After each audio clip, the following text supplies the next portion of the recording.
All right. Hello, chat. How's it going? I'm not late, bastards. I'm not late. Anyway, hello. How's it going? We're back. And we're doing Metal Gear today. We are starting for the first time ever. There definitely was never a... Wow, that one exploded. There was never another one of these that started like a couple months ago that got put on pause. Never. We're starting Metal Gear. 100%ing. For the first time, definitely. Hello, Lego, Mickle, Melty, Sepper. Yes, Happy New Year and all that. Hello, Reddit Nation. I have like a solid A tier shit post cooked up for Twitter for New Year's, but like I have the image and the image is very good, but I don't know how to caption it. I don't know what text to put in the tweet is the problem. So if I can't come up with anything by the end of the day, it might just be a missed opportunity.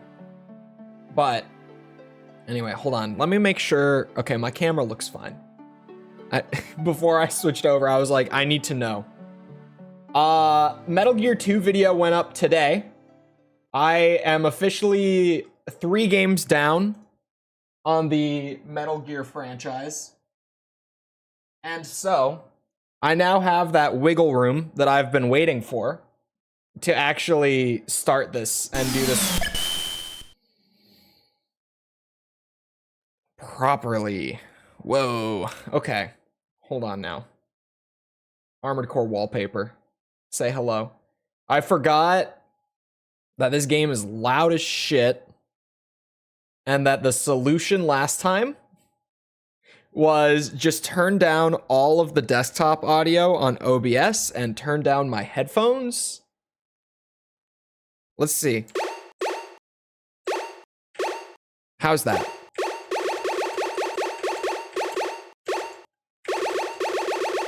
How do we feel about that, chat?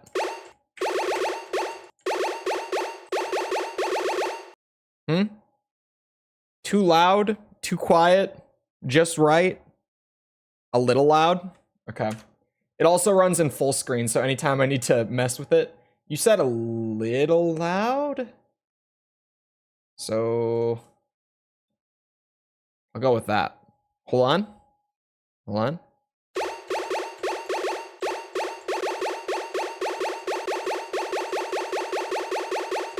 How's that?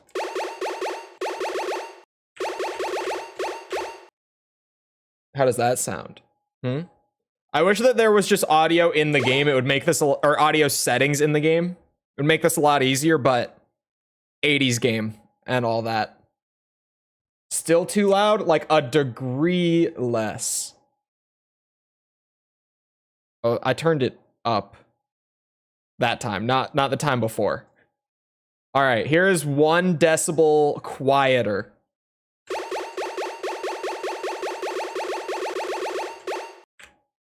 We are at negative 22.5 decibels on the volume. That's good. All right, I'll take your word for it.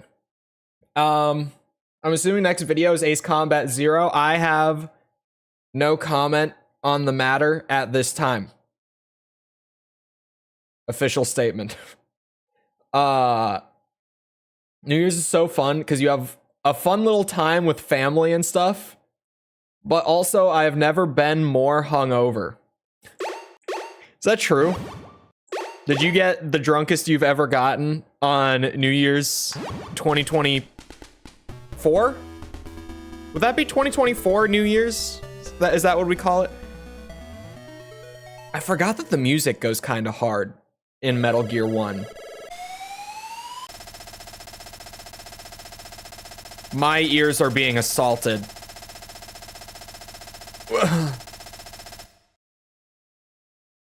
Do you guys expect me to read all this? I hope you're not expecting me to read all of it. Maybe all of it?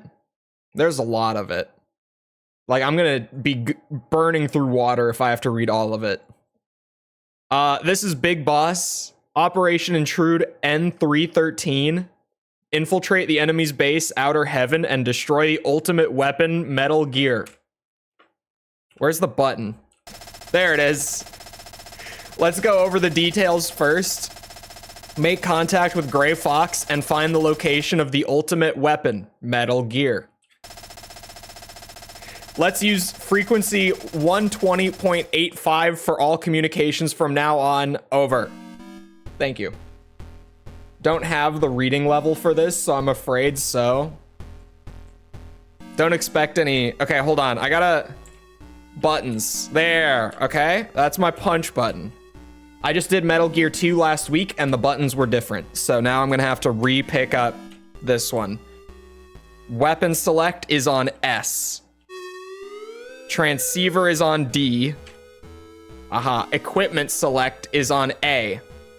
I now know what this bandana is, and we are not going to touch it. Sure, I have already completed the game. Apparently, this is a Metal Gear tradition, this bandana. I just didn't know about it before. In that previous stream that definitely never happened, where I did a day one of this already, like 2 months ago, theoretically, I opened my equipment and I was like, what is this? Why do I have a bandana now? This was never here before. It's an infinite ammo reward item for having cleared the game. So I'm not gonna touch it. I massively underestimated how much alcohol was in champagne. Yeah, I could see that. Sorry, I probably shouldn't be smoking right now.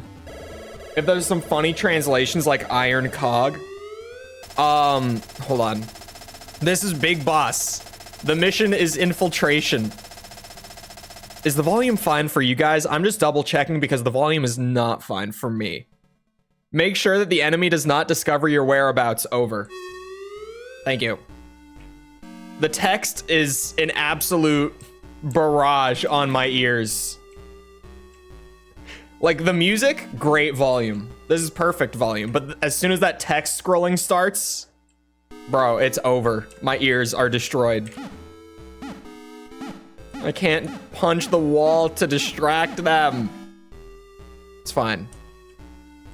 I can readjust to not having all the fancy stuff that I just had this last week. Stealth-wise, that is. I'm trying to sneak around, but the clap of my ass cheeks. Even not having played Metal Gear, that's one of those shit posts that I love. I also, I've seen the one of you know that viral like beer chug video where he like makes weird animal sounds at the camera, and it's a dude with like a mullet, right? And he's going like, and he like licks the whole way up the beer bottle, and then he pops the cap off with his teeth, and he like tornadoes it. You know that video? Someone in chat will know the one I'm talking about. At least one person knows. Oh man. The controls have like... I never noticed when I played it the first time, but going back from playing the second game, oh, badass. The controls are not very smooth. I have a pistol with no bullets, and X is my shoot. No, thank you. I'll take the mine. No one has a clue. Man, someone knows. But there's one of those where they fully reanimated it. And it's Snake from like Metal Gear Solid. And they just redid the entire video with sound effects from the game. And that's of just one of those that I haven't even played Metal Gear Solid. But I saw that, and I was like, that is a high quality shitpost. We're fine. Haha. I got this. I'm back to it. My Twitter was filled with edits of that video like a month ago. Yes, thank you. And one of them was Solid Snake just chugging a beer. But it was all Metal Gear Solid sound effects. It even had him like cycling through the inventory to get to the beer and stuff. It was great. Played the NES version of Metal Gear 1. I don't know a ton about the NES version.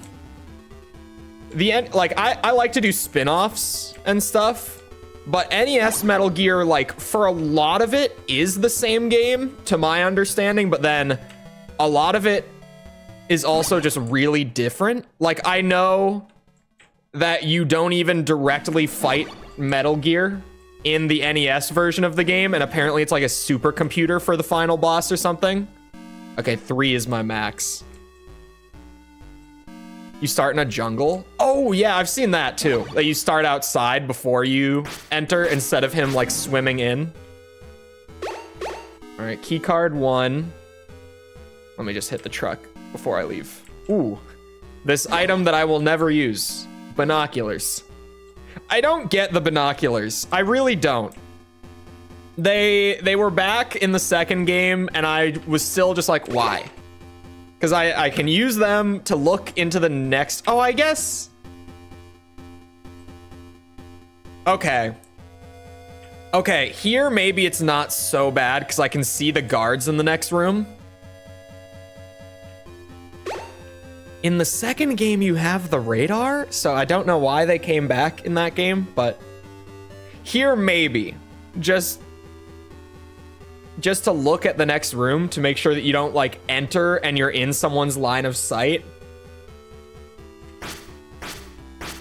I can't see Snake being anything but gay. I haven't watched it because I know that it's going to be so spoiler filled for me at this point, having only played like the 8-bit Metal Gear games so far.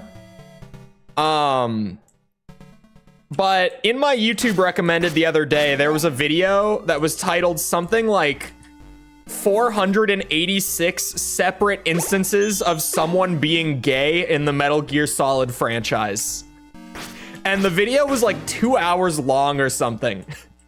And it is genuinely, to my understanding, not having clicked on it at least, just a compilation of 2 hours of characters in the Metal Gear games being gay.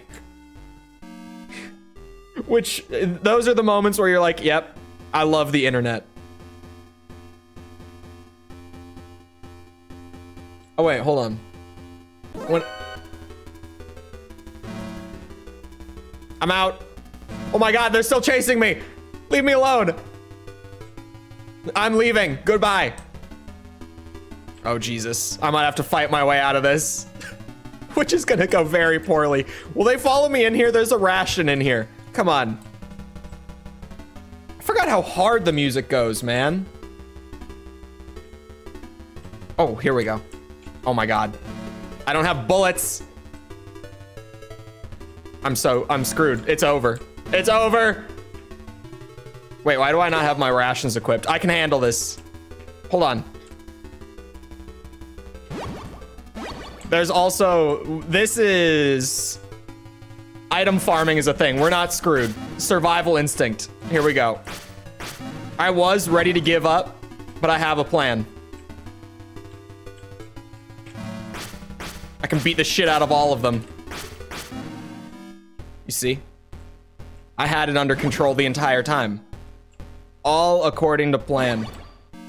I saw a video like that, and it was more funny the longer it went on. I feel like with each clip, it would progressively get funnier because you would kind of just throughout the video be like, oh my god, everyone in Metal Gear Solid is gay. And the realization would hit you more and more the longer you watch. Someday I'll be able to sit down and watch all 2 hours. Oh, that's a Metal Gear 1 thing that I forgot about. That's really annoying. Is that all of the codec calls like that are room specific. So even if you've gotten the call already for like a story moment, you're going to get that call every single time you re-enter that room. Okay, it's not a full alert. Thank God. Can I? Oh, badass. We're in. Gas mask. I'm sleepy. Oh, sorry. Earlier when was it Tass that brought up like any funny translations? There, from what I've been told and from what little I've seen, Metal Gear, like the original MSX release, is super poorly translated. Like, so poorly translated. This is the version that they sell for like $5 on GOG today, where it runs natively on like Windows instead of needing to emulate like an old MSX computer and stuff. And I think they redid the translation in like 2006 or something, whenever they made this to run on Windows properly and re-released it. So the translation is not amazing in this version. Like, I remember there being a couple of weird spots, but it's not like a super funny, terrible localization either. It's mostly fine. Like, the dialogue still can feel off, but like it's fine. It almost, the dialogue kind of feels like they did like a direct translation instead of going through and, oh my god, I tried properly like rewriting things to be generally the same, but to just feel more natural in English, which is standard. Like, that's normally what you'd do. Is it would be kind, like, you'd get the exact same point across and info across, but you'd redo it a little bit so that it feels natural. This almost feels like they just directly were like, this is what they say in Japanese, this is what they say here. My favorite tidbit about Metal Gear is that I'm pretty sure David Hayter ships Snake and Otacon in Metal Gear Solid. This is Big Boss. Watch out for the surveillance cameras. Over. Thank you. I'll do that.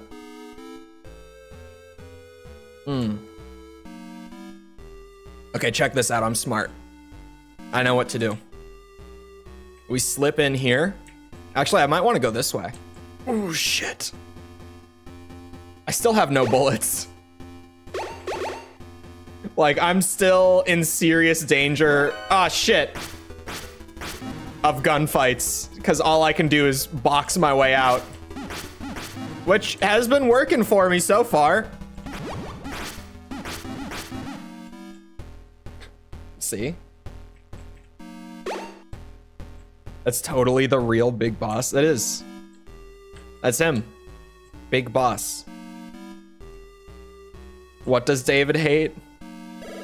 I just heard like a weird little trivia thing about Metal Gear Solid. PS1 Solid. I feel like a lot of people will be on the same page, but because there's just Metal Gear and then Metal Gear Solid. Anyway. Apparently in the original PS1 release of Metal Gear Solid, David Hayter is the only voice actor in the entire game that got credited with his actual name. And every other voice actor got credited with like random stage names. And apparently it was something to do with like the acting guild guidelines around acting in games weren't clear at the time. Because what year was Metal Gear Solid? Someone in chat helped me out. But like in the late 90s, that was genuinely the very beginning of like full video game voice acting being like a normal thing. That's it. He's saved. So apparently the Actors Guild just like didn't really have a clear approach to that figured out yet. So everyone who acted in the game just got put under like random stage names. Except for David Hayter, who weirdly was under his actual name. I don't know why he was allowed to, but it was weird. This is Big Boss. I forgot to tell you, you'll need a gas mask for the gas room. Schneider, the leader of the resistance, should be able to tell you where to get a gas mask. Over. See, this is why as much as I enjoyed this game, thank you Ryu for the sub, by the way. When I did the review of it, I was like, man, this game has so much jank to it. It's how he's like, yeah, Kyle Schneider will tell you where to get one. And it's like, okay, boss, what's his frequency? I don't know, like, what's his number, essentially? I don't know how to call him. I have no way to contact this Kyle Schneider you speak of. I could probably Google it, actually. Hold on. Just for this, I never did this before when I played the game.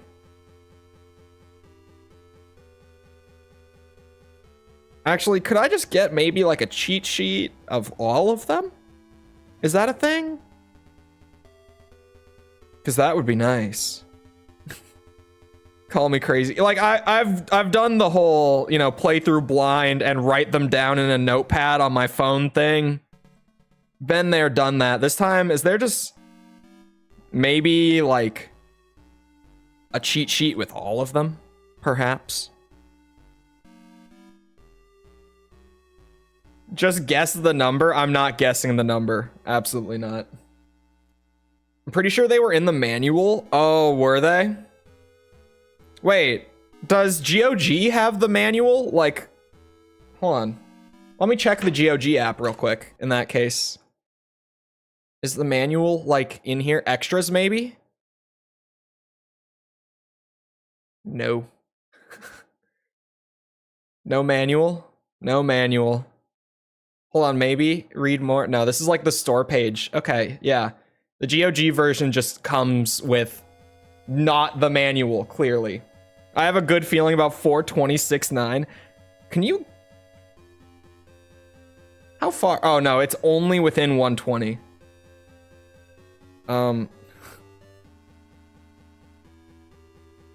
Everything that I'm trying to look up is just giving me Metal Gear Solid. Ah! Here we go. I got it. I got it. Kyle Schneider is on 120.79. Yeah, they might have been in the manual, actually, now that you say that. That wouldn't shock me. That was a pretty common way to do things back then. Hello? This is Resistance Leader Schneider. The gas mask is on the first floor to the south. Over. I already found it. I just wanted to see... Having another go at this? I don't know what you mean. We've never done this before. Never once. Hello, Tom. Tom, do you think that Metal Gear is a Metroidvania? See, chat, if you don't know the lore, me and Tom have tried to debate about what is and isn't. Not even really debate, but try to get a solid... like idea, try to come to a collective answer on like what even qualifies Metroidvania necessarily. There's no like clear rules. It's kind of just one of those you know it when you play it genres. It's a pain in the ass to try to be like, is this Metroidvania? I don't know. It's just an abstract concept at this point. Exactly. Thanks for saving me. The Foxhound member that infiltrated this base a few days ago is unharmed. They captured him. All right, thanks, B. Now, is this guy... He could drop rations, I think. I'm not 100% sure if that's the case. If I beat the shit out of him. Oh, he can! Well, I got my answer pretty quick. I was like, I know that they drop ammo in the first game, but could they drop rations? They 100% can. Give me those. Plastic explosives will come in handy. I feel like the Metal Gear games, at least these old 8-bit ones, might benefit from replays. What is that? Oh, giant roly pin. It's instant death, by the way. Aren't Metroidvania side-scrollers? They are traditionally, yeah. But even then, it's like, some genres are defined by, like, perspectives in that way, and some aren't. And I don't know if Metroidvania is? Because, yeah, like, Metroid Prime breaks it, and obviously, like, Metroid Prime, it's just Super Metroid, but in first person, effectively. So, like, it's weird. Because for a long time back in the day, with another kind of, like, abstract and hard to nail down genre, one that I'm much more well-versed in, though, and can try, or at least I can make a better attempt at defining rules and stuff for it than I can with others like it. Survival horror, right? It's kind of my shtick. I'm a big survival horror purist, for those that don't know. For a long time, there was a lot of people saying, like, a survival horror game has to have fixed camera angles to be survival horror. Like, fixed camera and tank controls is a necessity for survival horror. I think that debate kind of came around with, like, RE4. If I'm not mistaken, I think RE4, the original one, was the one that was really, like, for the record, it's not survival horror, but that was the game that everyone was kind of like, is it? And I think that's where people started saying, like, it has to have fixed camera angles. I could be wrong, but I think that's when that came about. How many plastic explosives can I carry right now? Not more than 5.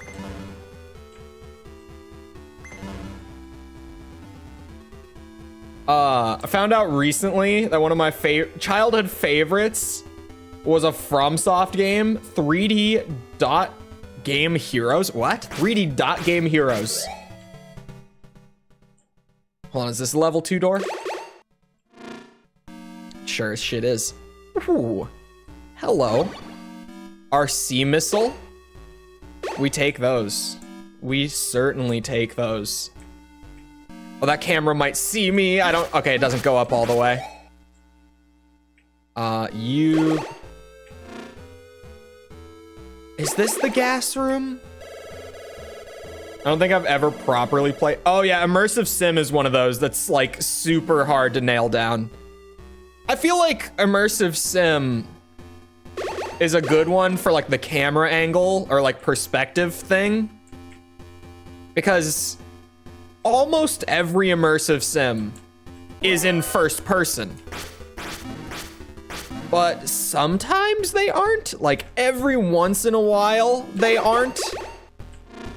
Or maybe they do like a modern Deus Ex thing, like the Square Enix Deus Ex games, the Adam Jensen games, where it's kind of like first person half the time and third person the other half the time. You said this to bait me. Okay, the emoji, oh, you had me for a second. You absolutely, for a moment there, oh.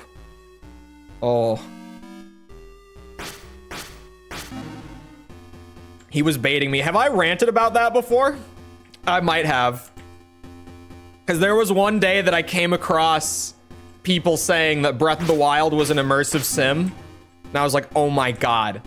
I hate gaming Twitter so much. I hate them so much. I cannot express. Oh, this is level 2. Where's my ration? Shit. Oh, you guys, your bullets go further than mine. Ah, okay.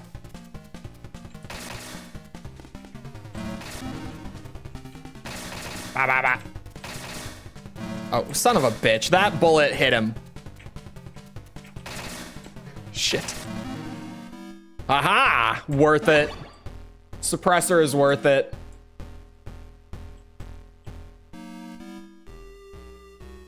It does meet the definition of ImSim. What I imagine what I've heard is wrong. Breath of the Wild has a lot of ImSim stuff, but there are things about it that I'm like, oh, there are things about it that contrast what I typically think when I think immersive sim as well. So I'm in the boat of it's not. What keeps it from being ImSim? I'm trying to word it in a coherent way. Like, I can think of it clearly. I can word it, but I have to try to turn it into one good statement.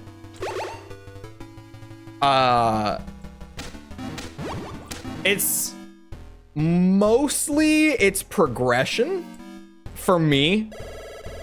Like, Breath of the Wild just kind of starts you with, like, here's a gigantic sandbox. You get every tool that you will have in the first, like, 30 minutes to an hour, depending who you are, how quickly you go through that tutorial.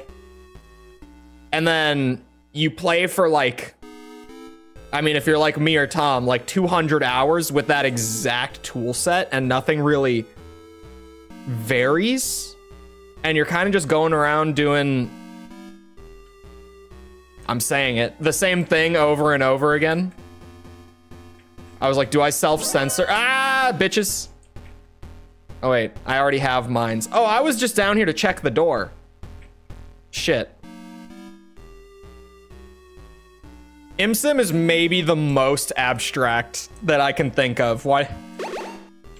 I mean, it was good to bring it up for example, but now I'm like, oh god, we're trying to nail down ImSim again. Oh, I've made a mistake. Was there even another door down here that was locked? Oh shit. Where was the ammo? Oh, I think I remember where the ammo was. Remember that one Korok seed and that other Korok seed? Yes, they're very different. I know. So all 900 of them are totally unique to one another. It's true.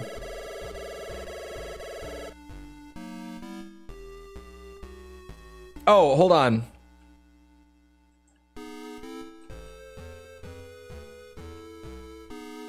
System Shock is an ImSim. BioShock is an ImSim. BioShock, actually, nowadays, I'm still, for the record, I'm in the boat of BioShock is an ImSim. However, I should at least throw it out there that BioShock, like, as of the last couple years, there has been a lot of discussion about, like, is it really, though? Because BioShock, it does mess with some stuff. I'm still in the boat of saying it is, but there's a lot of good points to be made to say that that BioShock isn't as well, that people have started to bring up a lot more. It's actually one of the more interesting ones. I don't know the game well enough to question it fully. BioShock is like diet System Shock. So like it has all like the little core fundamental bits there that are just carried over from System Shock, but it also removed a lot. And System Shock was not the foundation, but it was like System Shock is like the Doom of the ImSim genre, whereas like what's it called, why can I not think of it, Ultima Underworld is the like Wolfenstein 3D if we compare it to like FPS games. Like Ultima on Underworld kind of did all the immersive sim stuff first, but then like System Shock came around and kind of just did it all better, like right after. and established a lot more of the core stuff that would go on to be like what you expect. Lame it out. Thank you for the sub. Appreciate it. So they're like the Wolfenstein and the Doom. But yeah, it's kind of like BioShock is Diet System Shock, so it has a lot of the foundational stuff, but just a lot of it is also gone, so it gets kind of muddy. BioShock is the boom shoot to System Shock's tactical shooter. Yeah. System Shock 2... Well, even then, System Shock 1 and 2 are such different games. System Shock 1 almost feels like you're playing a tactical shooter a lot of the time. System Shock 2 feels more survival horror than anything else in terms of like the actual feel of the game, or sorry, like the experience of the game.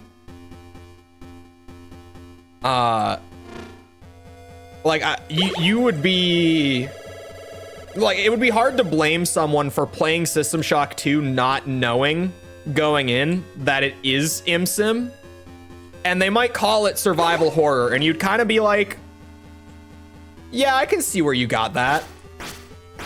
I can definitely see that. Like, it's not, but I can see where it comes from.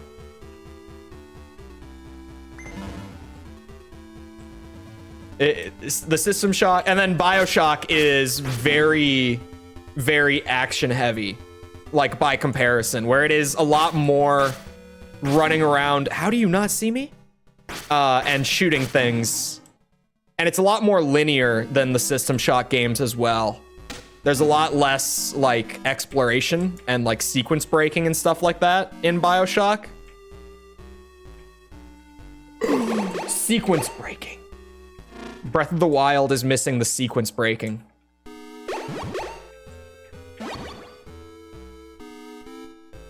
Was your system shocked? Yeah, Tom, genuinely, I recommended System Shock 2 to him because I'm like, I recommend it to everyone, to be fair. It's one of my favorite games ever. No one's played it. You can pick it up for like $2 whenever it's on sale, if not less. Oh, here we go. This is Big Boss. I forgot to tell you, in order to turn off the juice, you'll have to destroy the electrical power panel. You need an RC missile. Schneider, the leader of the resistance, should be able to tell you where to get one. Over. Thankfully for me, I got one. Oops. Stop calling me. I got this. Oh, that's the grenade launcher. My bad.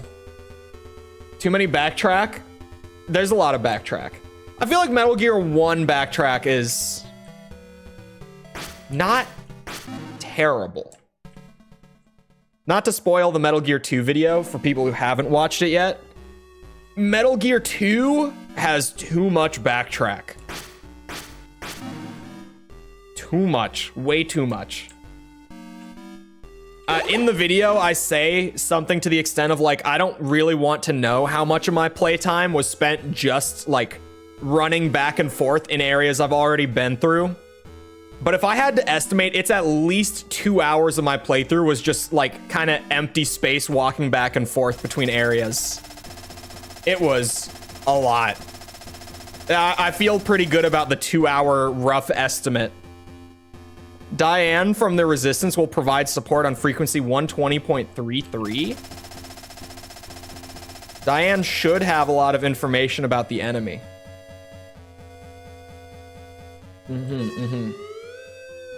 What hello, Tech Noir. Just watch Metal Gear 2 video. Did you like it? You didn't say you liked it, but I appreciate it. Thank you. Implies the existence of a little boss. Maybe we were the little boss all along. This is Steve. Diane. If I know Diane, she's gone shopping and won't have come back yet. All right. Thank you, Steve. I actually forgot about that bit. I don't know if I ever actually got into contact with Diane during my like review playthrough of this game.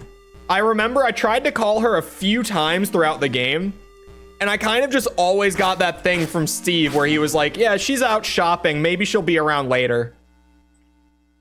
What if she's not even there? What if that's the twist? He didn't see anything. I love the tunnel vision in this game sometimes. Oh wait, I have a suppressor now. Although I don't have a lot of bullets. I still only got one star. Can I go in here? Oh, now we're cooking. Oh, now we're in the money. We are gaming. Cardboard box time. This is the best item in the game. In every game that has it, this is the best item. I can't get enough of the cardboard box. Ah, shit, they saw me move. Okay. I messed up.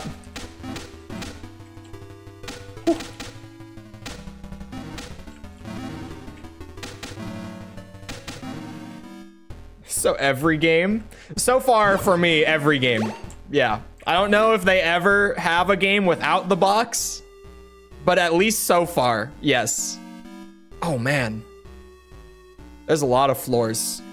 I like to go bottom up. So basement it is. Got so hyped when I saw the box. Oh. There's dogs down here. Okay. The box is the Moonlight Greatsword of Metal Gear. The comparison saying that it is what's it called? The Moonlight Greatsword is really funny to me. Comparing the cardboard box to the Greatsword. Those dogs are really threatening. They are. They're Dobermans, clearly.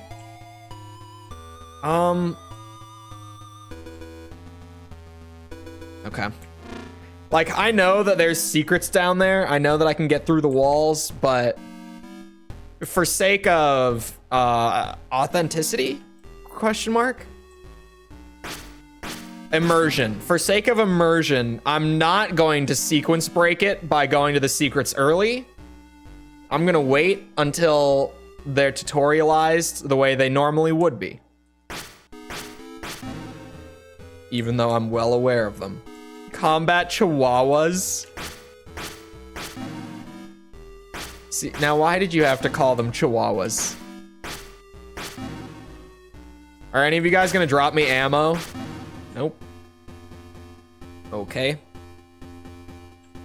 What's really nice about this arm, having the new arm instead of using that shitty ass mic stand that I was before,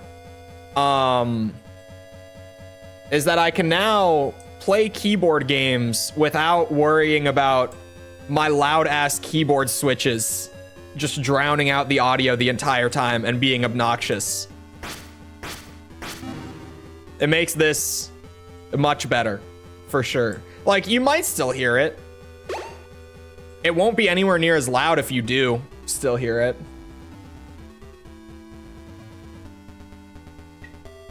Have I played Super Metroid? Not yet. I'm kind of saving Metroid at this point for a review series down the road. Because I'm like, I've only played 2 of them. I could get away with saying I've never played any of them to that extent. Oh, now we're in the money. That member of Foxhound, Gray Fox, he's being held in a secret cell. Thank you. I love how they just give you like the tiniest bit of info and then they just stop talking.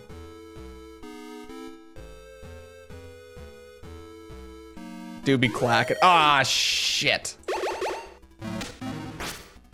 Are you saying that you do hear it? Still? I could probably mess with my noise suppression for it, but then it's just gonna make everything sound worse. I'd rather not. Thanks for helping me. The only way to get close to the secret cell is to get caught. I can hear it if I'm really trying to hear it. I'll take it. And for today, oh yeah, my new pop filter for the new shock mount that I have now. If you haven't been around and I've been complaining about it, my old pop filter doesn't mount on the new shock mount. Someone yesterday said duct tape can fix anything, but I already ordered a new one on Amazon. It was supposed to get here yesterday and it just didn't. And now it says it's gonna get here today. So I don't know what to believe. Hold on. Does it still say it's gonna be here today, or did it maybe... Yeah, it still says it'll be here by 8 p.m. So we'll see. But there might be...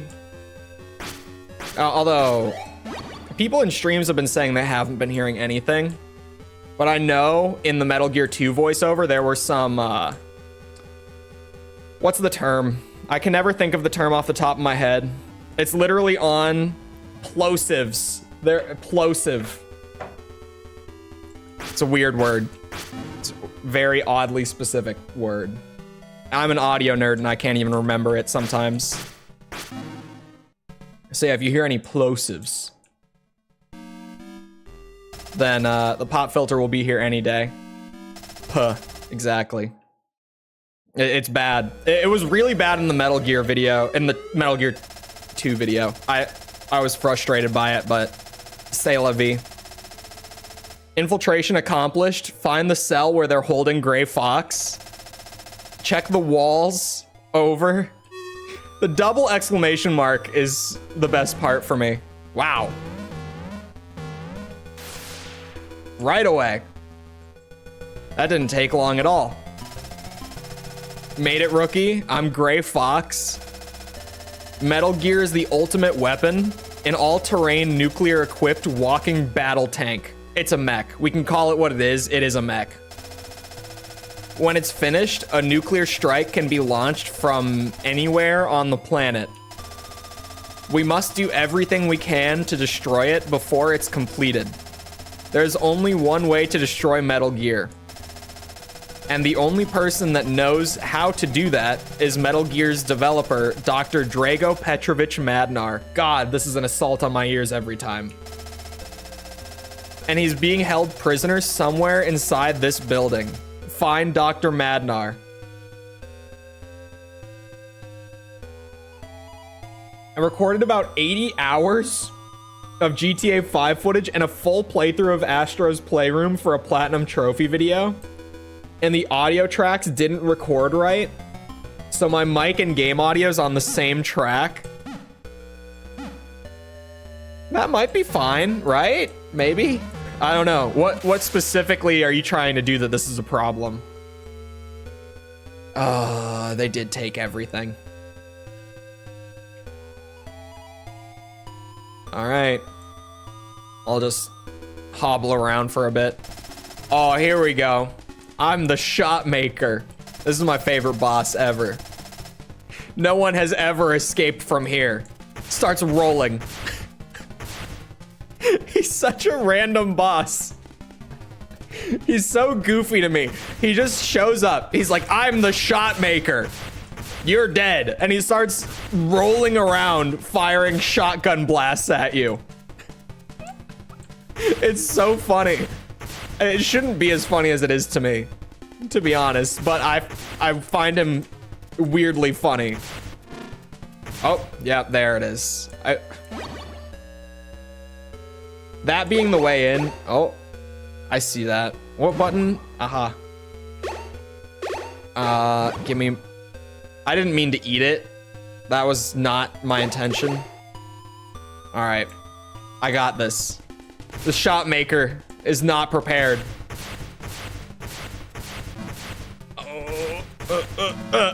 Shit. Okay.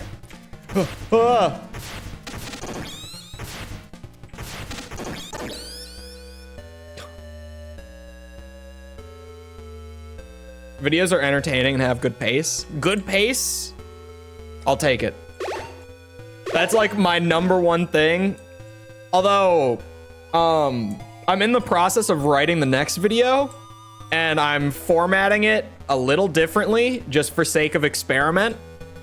but I'm still not even done writing it, so we'll see once I get there. Like, once it's edited and recorded and stuff, then I'll know how I feel about it. But it's one of those that I'm just like, I have to try it at least once. Would fail to see all the doors at the bottom of the screen. Yeah, the game definitely benefits from repeat playthroughs in a lot of ways. When I first played, I didn't see them for a bit. And then when I did see them, I tried to just run into them to get them to open like normal, and nothing happened. For some reason, the door with your equipment in it, in this room, you need to punch it to get it to open. You don't even want to know how long it took me to figure out how to punch that damn door open. What games on Steam should I get under 10 bucks? That's how I pause. Oops. Just in case the game crashes or anything when I alt tab here. Oh, sorry, hiccups are coming in. Doesn't like SteamDB have a thing?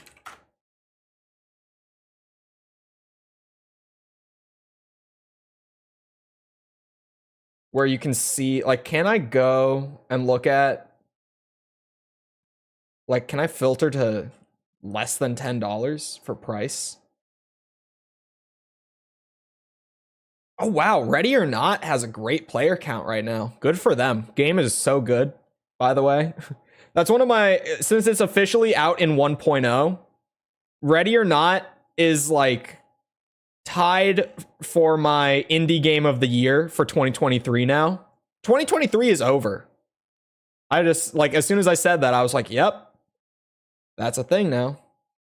Oh, there's literally under $10 on Steam. Oh. I was going to pull over like SteamDB, but let me just go to Steam then. Come on, let me in. How do I get to less than $10? Because I love mechs. God damn it, Steam. Immediately I see that. How do I do less than 10?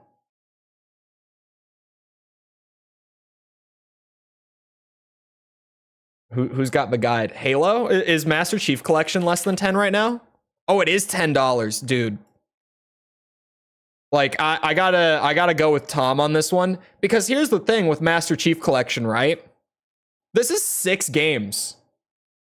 This is 6 games. This isn't one game. This is 6 games. Right now, on sale for $10. Even at full price, it's $40 for 6 games. And these are good games. Like, you get 6 Halo games, like very critically acclaimed, widely loved games for 10 bucks. It's crazy. It's, if you really want to stretch it, it's technically 8 games. If you include the remasters for 1 and 2 as separate, but it's 6 games for 10 bucks. Plus you get remastered visuals for the first and second game if you want them. I mean, I recommend not using them for your first playthrough at least, but it's there. But yeah, Master Chief Collection, those are great games. Doom Eternal. Oh man, Doom Eternal is 10 bucks, absolutely as well.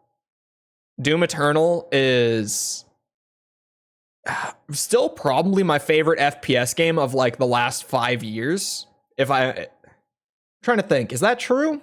That's probably true. I have about 80 hours on Doom Eternal. It's such a good game. I've been trying to not reinstall it because I want to like wait a super long time and then go back with like little memory of it and re-experience it all again. The DLC, how much is it with the DLC? With the pass, it would be 22 bucks. That's more than double the price to get it with DLC, but the DLCs are great. The Doom Eternal campaign expansions are both phenomenal. They're both better than the base game. So maybe if you played Doom Eternal and you've never played those, I could probably just recommend that for 12 bucks right now. Is Borderlands 2 actually good? Yes. And how much is it right now? 5 bucks? Dude, do it. Even Borderlands 3 is 9. I saw that. Borderlands 2 is a great game. I have like 40 hours on it on Steam. But dude, like if my Xbox 360 hours for Borderlands 2 were on here, it would be unholy. This is a damn good game. Like a really damn good game. I saw other stuff earlier. Mass Effect? Oh my god! Wait. I accidentally clicked in Andromeda. No. Not this. You know, $8. Maybe this is the time that I finally buy and play Andromeda for $8. Mass Effect Legendary Edition is $6? This is insane. How is how is this the first time that this has been brought to my attention? $6 for the entire Mass Effect trilogy in one package? That's like 80 hours of game. That's like 80 hours of RPG for $6. And they're all great. They're all great games. Mass Effect 1 has a little jank in the tank, but like Mass Effect 2 is like my favorite sci-fi RPG ever. Just saying. Specifically sci-fi, because if I don't say sci-fi, my favorite RPG ever is Morrowind. But if we're going with sci-fi, just in general, Mass Effect 2 is like my runner-up for favorite RPG of all time. You have to play the whole trilogy, otherwise it's not the same. But luckily, they are selling all of them together for $6. And I always tell people it's worth playing all of Mass Effect 1 so that you can play Mass Effect 2. Because it is damn good. New Vegas is $230. That's probably like $3 US. Oh no, it's $250. Oh, you guys are getting screwed if it's $230 for you. You're paying more. Sorry you had to find out this way. Fallout New Vegas for $250 is such a crazy steal, actually. Like, we're talking about games that I've played. None of this is like, oh, I'm gonna jump on this, but these are crazy recommendations for anyone who doesn't own these games and who might be interested in them. There's no trailer for New Vegas, but I didn't know Mass Effect was a third-person shooter. I thought it was just all dialogue. Mass Effect is like 50% dialogue, if not more. It might be more than 50%, but man, the dialogue is so good. My hot take with Mass Effect is that I think that Mass Effect has a more interesting universe than Star Wars. I said it. I've said it before. I will never back off of it. And I'm a huge Star Wars fan. Mass Effect's universe is just so well written and so goddamn fascinating. Like, I know Mass Effect lore. Star Wars, I know, like, what's in the movies. Mass Effect, I know the lore of Mass Effect. I think there were a couple other ones that people mentioned. Oh, RE2 Remake? What's Remake going for? RE2 Remake is about to be 5 years old, by the way. I found out just this morning.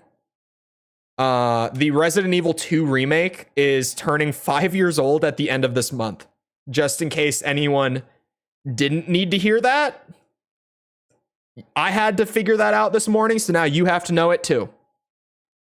It's turning 5 years old in about a month. I still vividly remember skipping school this day and waking up at midnight and playing all of Leon's campaign beginning to end in one sitting from like midnight to 6 a.m. and then going back to sleep. That was exactly what I did on January 24th, 2019, and I still remember it vividly. No Man's Sky? Is No Man's Sky on sale? I've actually not played No Man's Sky. Oh, is it not on sale? Oh, it's half off. They still sell it for $60. I guess they're still supporting it, to be fair. I just would have thought the price would drop, because this game is... No Man's Sky was almost 8 years ago. All right. That's another one. DMC 5. What's $10 for DMC 5? If you're only going to play one Devil May Cry game, oh my god, wait. The game and Virgil is $10. It's not even just the game. It comes with Virgil. Shit. God damn. That's a deal. Sorry, if you're going to play one Devil May Cry game, make it 5. If you're down to do the whole series run, run the gauntlet, HD Collection is also less than $10 right now. The first 3 games for less than $10, just under. That's pretty good. Hold on. I know that it wasn't brought up because of the sale, but I was curious. I saw Nier Automata come up earlier. Someday I will play it. $16 isn't that bad. I understand that this game is super long. There's the whole like routes thing going on with this one. So, Sekiro? I haven't played this one yet either. Ooh. See, FromSoft, here. I love FromSoft, chat. Clearly, I'm a bit of a FromSoft shill. People who have been around kind of know that, right? FromSoft is really terrible about sales. They kind of are just like, yeah, 50% off. Take it or leave it. Game is 5 years old and it's half off and it's still $30. Take it or leave it. You get it or you don't. Like, what's Dark Souls 1? $40. Dark Souls 1, it's not even on sale right now. See, this is a great. I'm so glad that the game isn't on sale right now. Dark Souls 1, during the Christmas sale, the Steam winter sale, there's like, not on sale. Sekiro is. Apparently none of the Dark Souls games are. Dark Souls 3 is $60 right now. But Elden Ring is. Elden Ring is 40% off. They're really terrible about sales, by the way. Hold on, is Armored Core on sale? Nope. Armored Core is not on sale. I don't get it.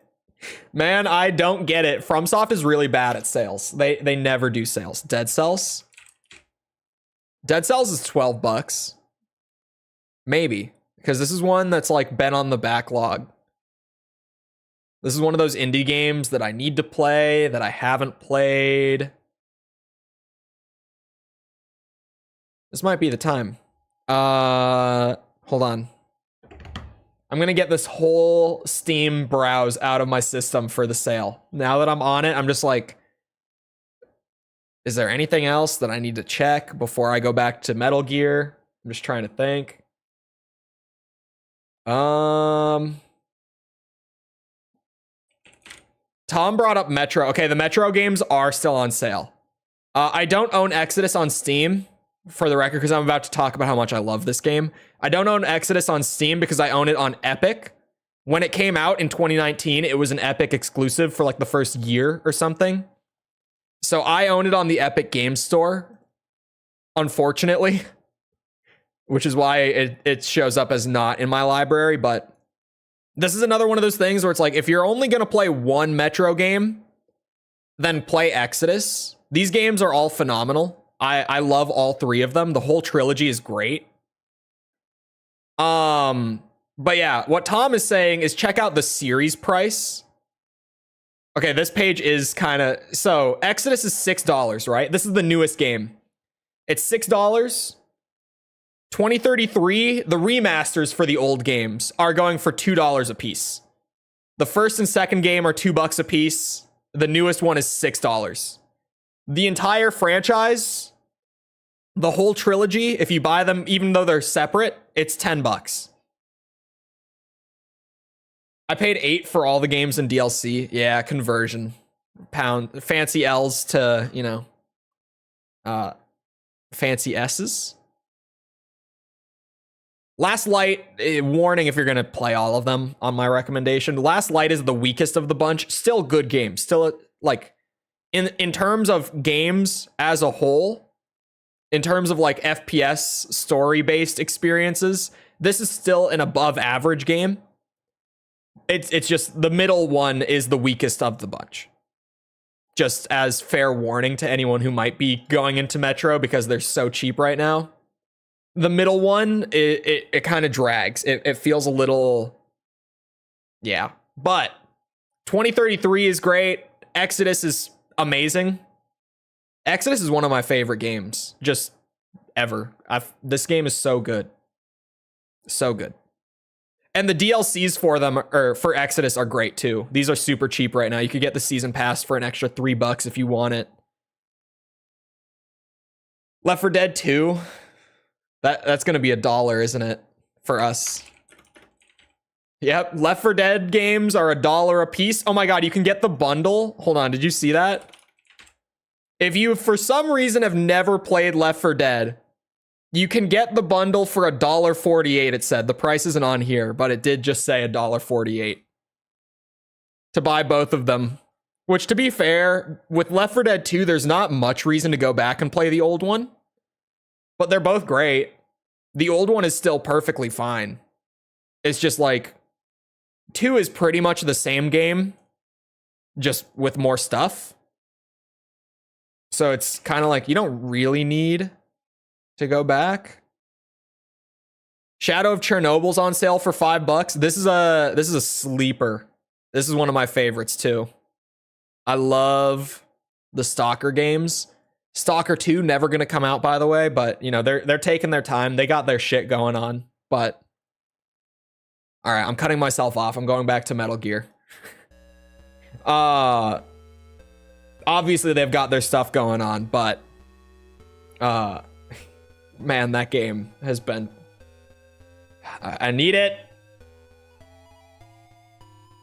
Round it up, what should I get? My two big ones, my two big recommendations from that, all that would be Master Chief Collection and probably Mass Effect.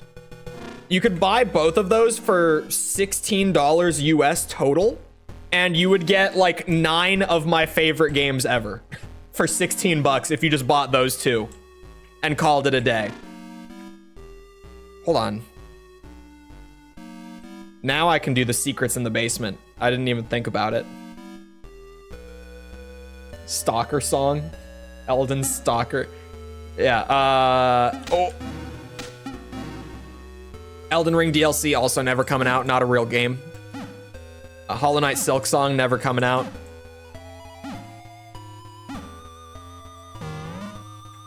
You take any excuse? No. I got sidetracked. It happens a lot, admittedly. We're in. Now we just keep punching walls. This is Kojima's vision, you guys. You thought it was cool when FromSoft had you running around hitting walls to find secrets? Kojima did it first. All right? Just so we're all on the same page here.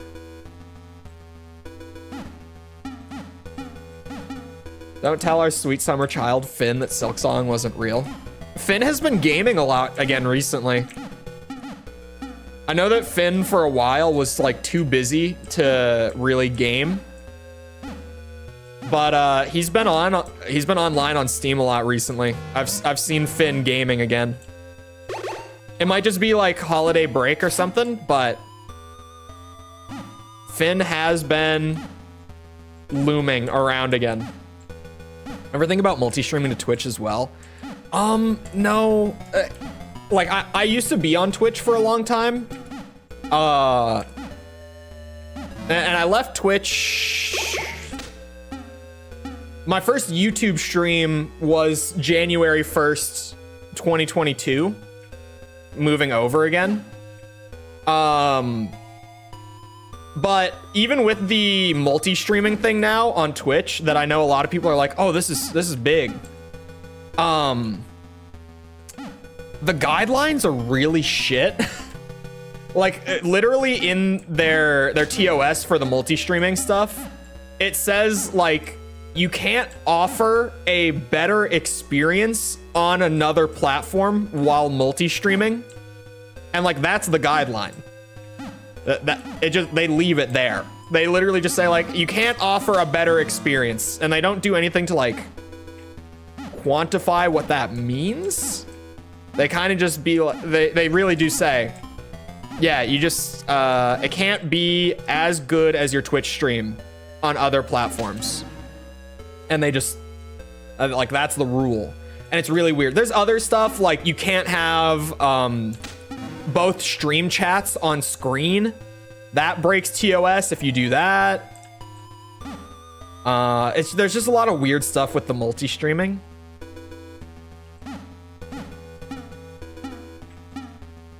Remember the multi-stream days? Oh, there's the wall. Okay, I was like, I was so confused. It's like, clearly I can get in there.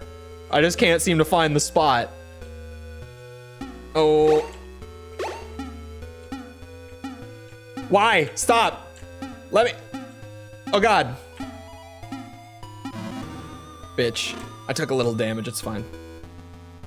Why does Twitch even exist anymore? A lot of people still like Twitch. Like, I've got friends that still stream on Twitch, right? But for me, I just like YouTube more.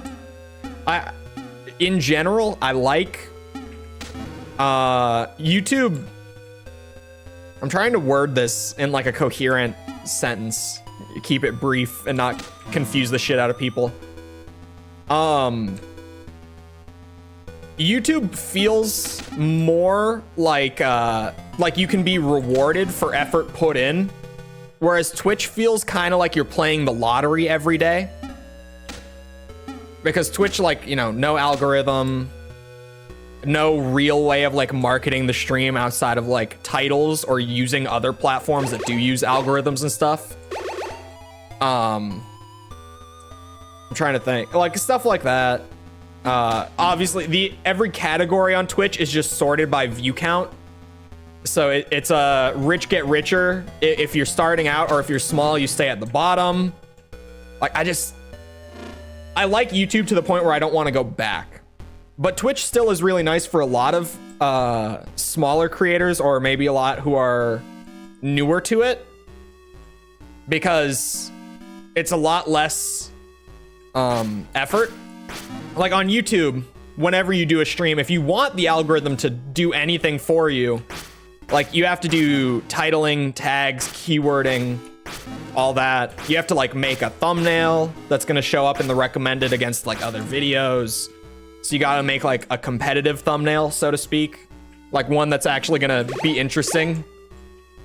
And a lot of like, I know from people that know, rewind, pause, context. I keep a very small network. It's just the way I am. I don't like to, like some people like to have a shit ton of friends that they talk to just a little bit here and there. They don't really talk to them that much.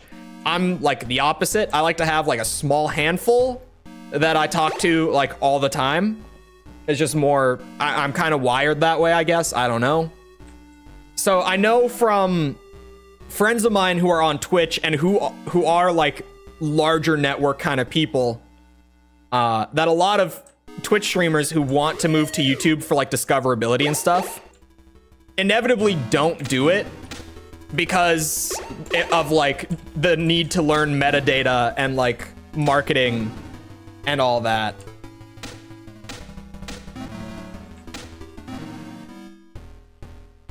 But for me, like I did it, I'm here, I like it. I don't have to learn it. I did that like 2 years ago. So I'm chilling. A hive mind for the worst people on the internet. And that's not Twitch. No, that's Kick.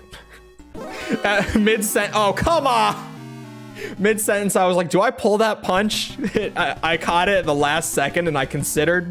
No, that's Kick. If you think Twitch is bad, God, Kick is so much worse. Death Stranding director's cut is $5? Okay, maybe I should pick up Death Stranding while it's $5. That's actually, is it really? Hold on. Hold on. Save in case it crashes when I tab out. I need to go to Steam. I need to just check if that's true. Hold on. It probably is. I just need, it's one of those things that I hear it and I need to see it with my own eyes. Oh my God, it is. Wait. Oh. Oh, hold on. It's the upgrade. Okay, 20 bucks. It's 20 bucks. Never mind. Because I really, for a second, I was like, holy shit. But no, that's the upgrade if you just had the base version of the game. Never mind. False alarm. Because I was like, if it's $5, I'll pick that up now. That's been on the backlog like since it came out. It's $5. Exactly. Twitch is a hive mind of yep come. At least it was back in our day, Mickle. I joked about, like, I said yep come on False's stream like a couple months ago. No one in her chat knew what it was. Like, I was sitting there trying to explain it to False, and I'm like, oh, chat will know what it is. Not a single person in that chat knew what it was. Mickle, you gotta recognize, we've been away too long, and now we're like boomers over there. All of what we think of when we think of Twitch memes, that shit's like 3 years old. No one knows what that is anymore. We are so out of the loop on Twitch memes at this point. Everything that I still quote from the Twitch days is so outdated. It's painful. It's painful.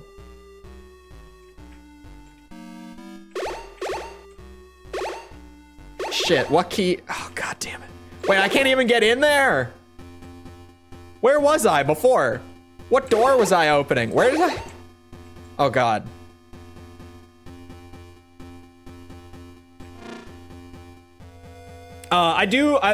Sorry, earlier, I do like Twitch's like UI and especially their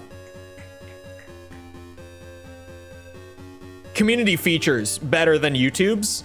YouTube has just started to roll out some positive stuff because last year in January, in a like update to creators, YouTube essentially said, I think they actually said like about word for word, or if not very close to being word for word, like 2023 is the year of the live stream platform for us. They were like, we're gonna add so much to the live stream platform this year. Like it's gonna be ridiculous. And then we got like nothing added. Like it stayed the exact same for the whole year. But right at the end of December, they rolled out like a couple features that are pretty good. And I hope are signs that like maybe most of the stuff they wanted to do last year kind of just got like pushed back for one reason or another.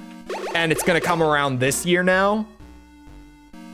Oh, I can already, okay, hold on, go back. I made it in time, we're good. Is there a way to theater mode on here and have chat on the side? I don't think so.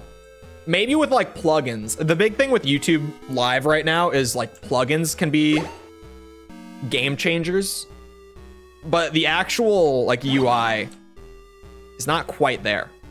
Wait, hold on. I want to go back in there. God damn it. Wake up, YouTube lied. Hey, they added some things right at the end. Hold on. I'm alt-tabbing again to check something. Because I need to open my own live stream, like, on the actual stream page. Because YouTube recently did a thing, or they sent us a thing, saying, like, yeah, so we're rolling out a thing where... Oh, shit, hold on. Let me go pull it up.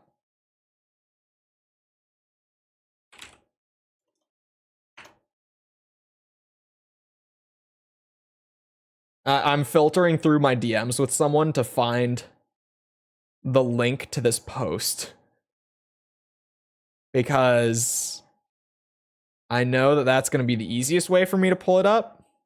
But we send a lot of links back and forth. Hold on. But YouTube, sorry, sent out a thing to us saying like, okay, we've got this new thing, this new feature we're rolling out.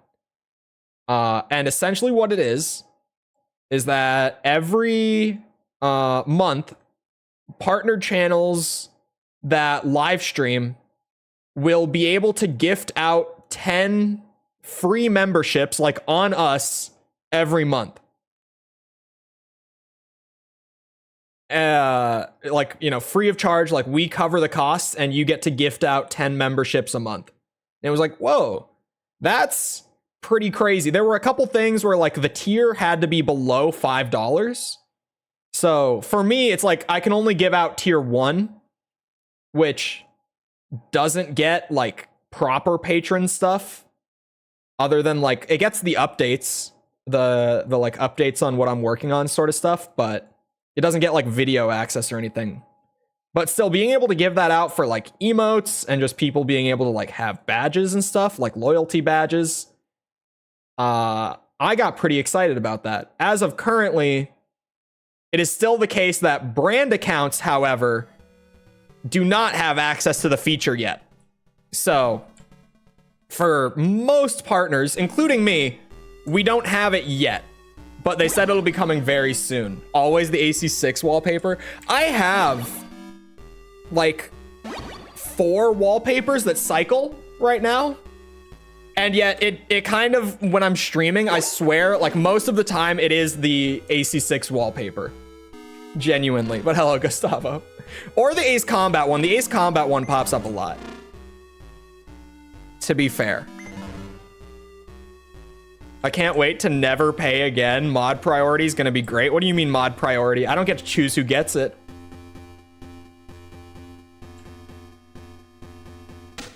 At least I might be able to choose who gets it. Even if I am able to, I'm still going to, it's going to go out at random. I don't know what you're talking about, Mikkel. I got no idea what you mean.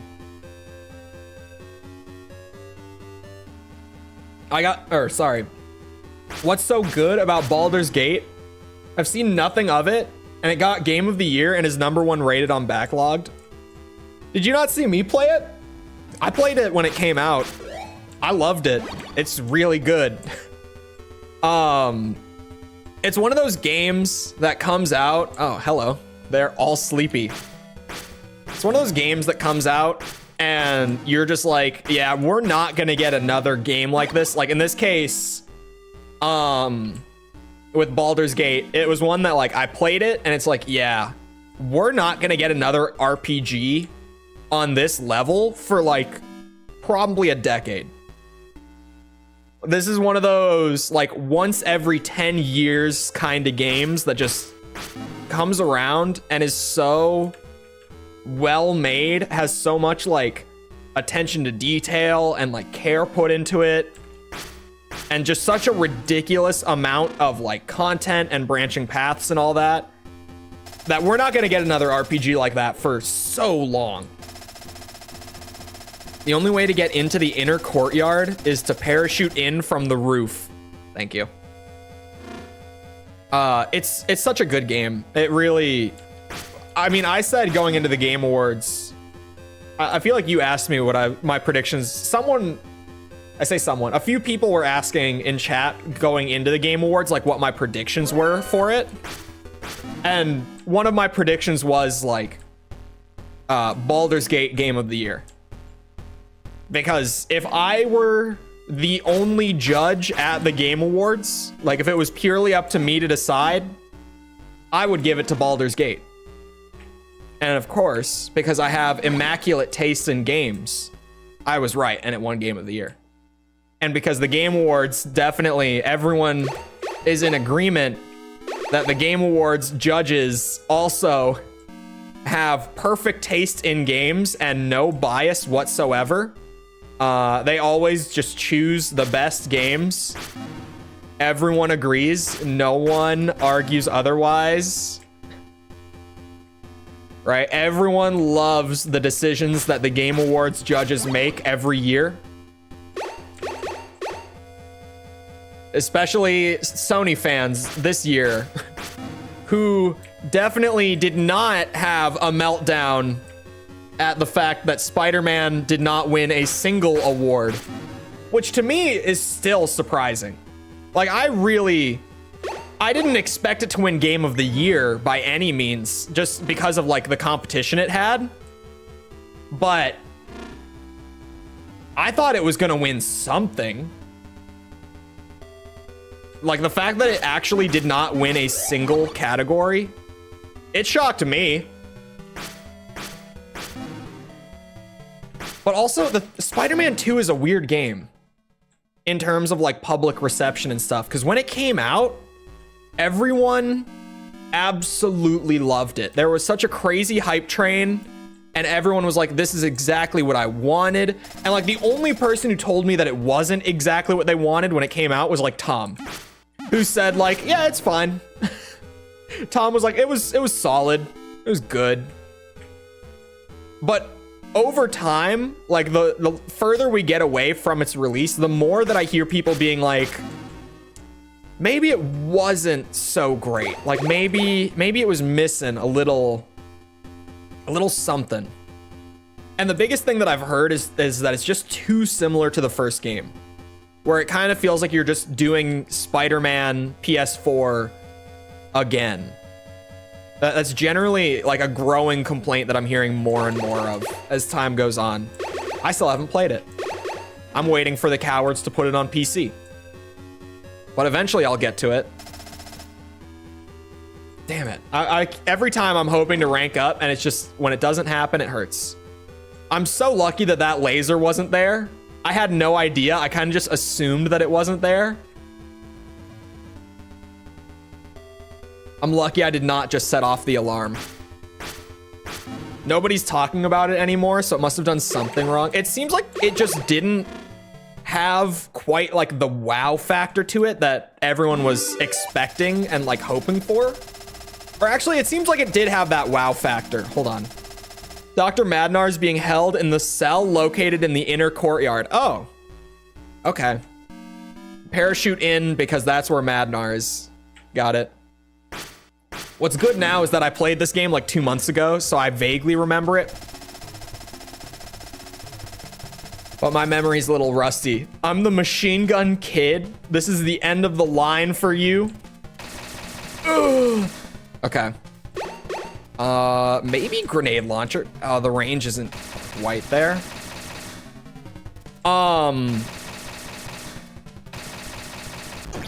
Haha. Maybe this is the move. Oh, this is so the move. I got this. The machine gun kid is a bitch. Oh, that was not a hit. Ow. Oh, so easy. So easy. Definitely that game's biggest problem. Even the same is incredible. It's true that like more of the same with that game, it is not a bad thing, because the Spider-Man PS4 is great. But it seems like the wow factor is there on like an initial playthrough. But then beyond that, it's kind of like, oh, did it really do enough? And it seems like people are kind of saying it didn't. The MP5, my favorite. It does look like an MP5, doesn't it? It's not just me. Earlier, people who were here way earlier when I first picked it up, I genuinely, like, I looked at my inventory before I got the actual SMG, and I thought that this was the SMG. Like, I went to equip it because I thought it was the SMG. What, does anyone know what it's supposed to be? Because I don't know. It looks like an MP5. It does. I don't know what it's actually supposed to be. 9mm explosive rounds.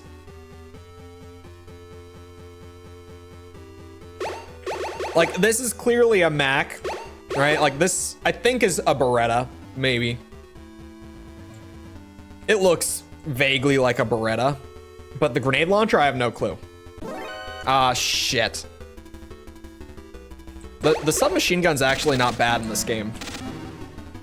There is one of these, oh, shit. One of the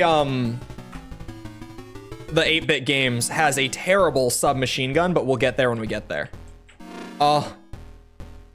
Oh no, this checkpoint is so bad. Looks like a stormtrooper blaster. I don't know what kind of grenade launcher Kojima thought it was.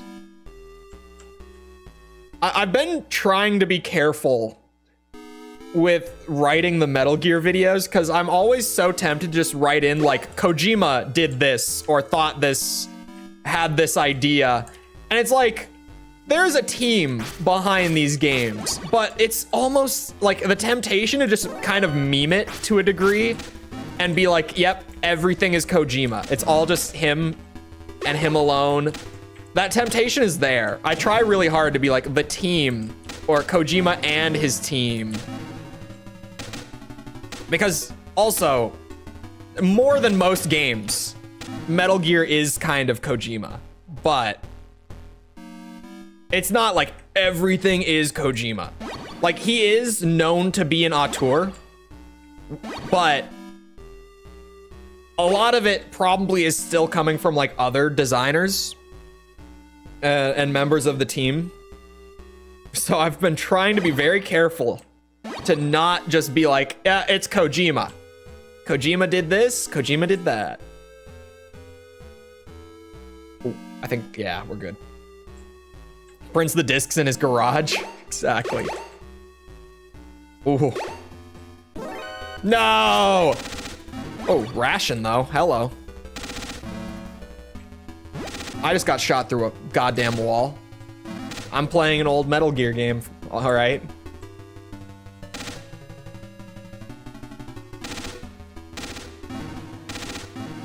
Ooh, yeah. He modeled the sexy female butts. He does.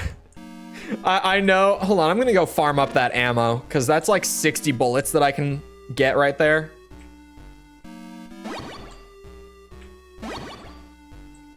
Drew this MP5 and called it a grenade launcher. It does kind of look like the Ray K barrel. I'm not gonna say it doesn't. He was the model for them? Whoa, whoa, whoa, whoa, whoa, whoa, whoa, whoa, whoa, whoa, whoa. Slow down. Slow down. Are you telling me that Kojima's ass is in the Metal Gear games? I'm gonna stop.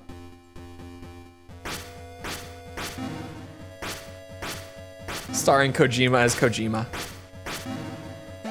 It's like the credits play and there's that long list of names, but every time that I'm writing, I find myself just being like, Kojima did this.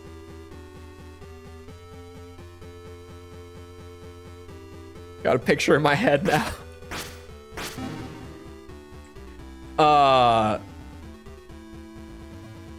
Sorry, I had a thought. I lost it before that.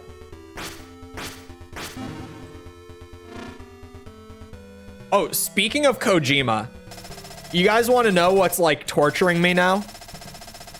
I've brought up over the last like 3 weeks, for those who don't know the Chol lore here.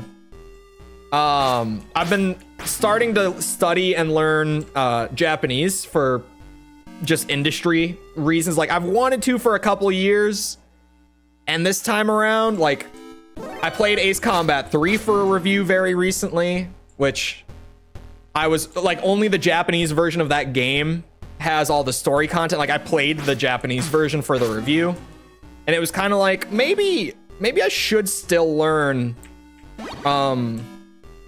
Japanese, even if I'm not 100% sure if I'm ever going back to like design and dev or not, right? Like, maybe it's still valuable somewhat.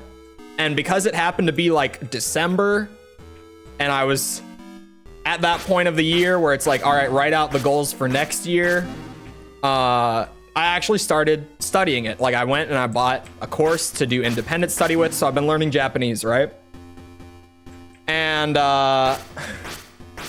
my curse is that I follow a lot of like Japanese developers, designers, studios, etc. on Twitter, right?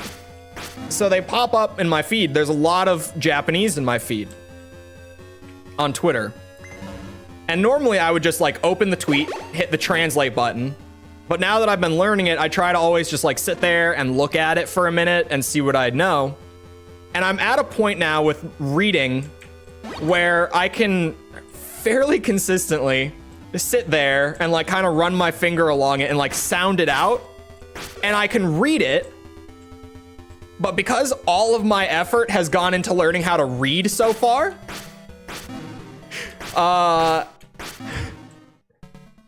I can read it. I have no clue what it says. Like I can sound out the words and the sentences and stuff, and I can read it. I have no comprehension of what those words or sentences, phrases mean whatsoever, because I have not learned how to speak it yet. Like my comprehension, not there. So I can sit there and read it all out, but I got no clue what the hell it says, which is exciting, but also it's just like, it's painful. Every time I get excited because I'm able to read it, and then I'm like, I have no clue what this actually means. If you don't start sounding like a kawaii girl, I will throw a riot. What are you using to learn? All right, bear with me here. It gets a little. I'll throw in the simple bits, right? Because I use a lot. My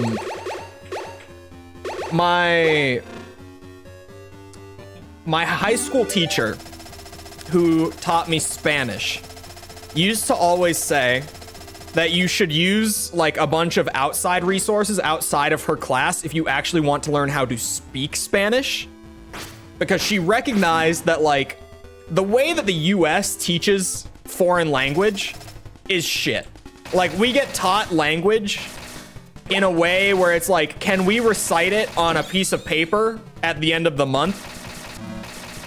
Not in a way of like, can we actually speak the language? So she had a bunch of like recommendations for learning languages. And when I was in high school, I was like taking Spanish through school, but through all of those services that she recommended for like various different things, I independent studied German in high school just for fun. And I was pretty good at it. Pretty good. Like I've lost a lot of it. I haven't studied German in like almost 3 years now, like since I even went back and reviewed what I know. Sort of like I haven't studied it at all. I haven't touched it. So, and it's very much one of those like, you don't use it, you lose it sort of things, where it's like, yeah, if you don't speak a language whatsoever for like 3 years, you're gonna lose a lot of your understanding of it. Go figure. This is a very long-winded way of me getting around to, there's a few services I recommend for different things. Most of them come from my high school Spanish teacher, who gave amazing recommendations, honestly. Rosetta Stone is great for most things. Not all, but like you get a very good like kind of spread.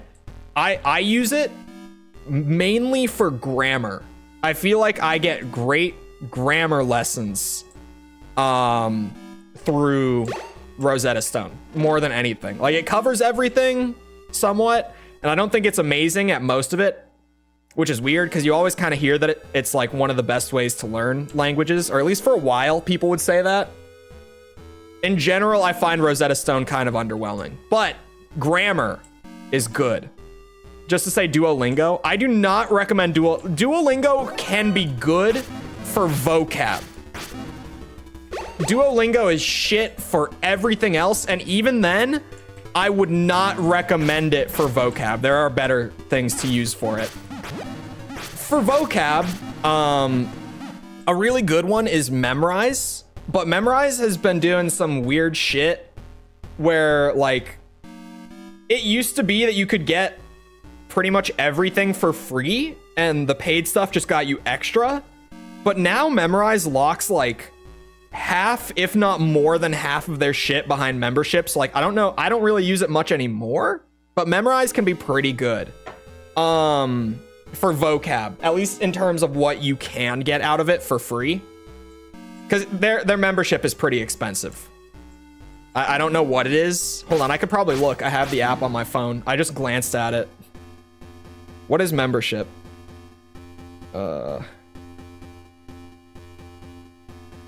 It's more than 100 a year. So yeah, it's expensive. I don't know if I could really recommend it. It's great for vocab.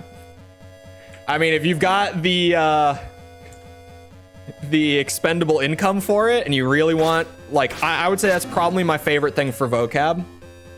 One of my favorites all around for vocab and immersion together is Close Master. It's close, like to close a door, but with a Z, master. It's one word.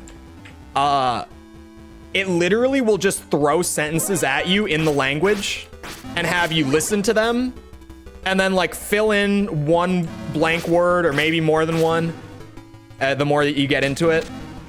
But it literally just like throws sentences at you for like immersion's sake, as well as it can be pretty good for learning words along with that. It's not like a straight up, you know, you're gonna like have a list of words that you know and do like flashcards and shit kind of vocab, but you'll pick up a lot of vocab from it. Immersion is super underrated. I use a lot of Close Master just to like listen and have it like spoken to me and try to, you know, like I said, fill in the gaps. Oh, this is where I am. Okay. I was like, I feel like I've been here. Like I've clearly been here, but I don't know exactly where I am. Now I got it. Duolingo is the fucking worst actual scam. I think Duolingo is like, I'm pretty hard on it just because everyone, when they want to like learn a language for fun, they're like, oh, Duolingo. And I'm just like, don't use Duolingo. There are so many better things. Don't use it. Mondly though, Mondly, is probably the better thing to use for vocab nowadays. Right now for Japanese, it's been mostly Rosetta Stone because like I typically use them for grammar and I wanted to start with learning how to read and write. So it felt like I've pretty much just been doing that so far. This is Big Boss. I forgot to tell you, there's a wind barrier on the roof. Look for a bomb blast suit over. I got it. I got the blast suit. I got, like, I think everything I can before I came up to the roof. Don't quote me on that, but I think I got most of it. I'm in high school and also learning German independently. Not bad at all, still learning though. German is really fun to learn. And I've said it before, but for native English speakers, it is so easy to learn. Babbel advertised a lot. I don't know much about Babbel. I do hear a lot more about it, but I've never looked into it. I might check it out. I'm assuming, like most services for like learning languages, they probably offer some stuff for free before you have to like pay for it. So maybe I should look into it and see. Because Babbel's like kind of newer, right? At least to my understanding. Maybe it's not, but I had never heard of it until like the last couple years. I feel like. I have no idea about Babbel. But I like languages. Whenever I start talking about this, I hate saying it because it sounds like I'm flexing, but like I take to language pretty easily. It's one of those things where like when it comes to learning a language, some people are just like built for it and some really struggle with it. And I'm lucky in the way that I'm more on the side of being built for it. Like I take to language pretty easily. So I really enjoy just learning a language for the sake of learning it. I feel like Big Boss has dementia. He forgets to tell you everything. You know, you're bringing up a pattern that I've never really noticed, but you're not wrong. If you have a parachute, you can jump off from the edge of the barrier. I do have a parachute.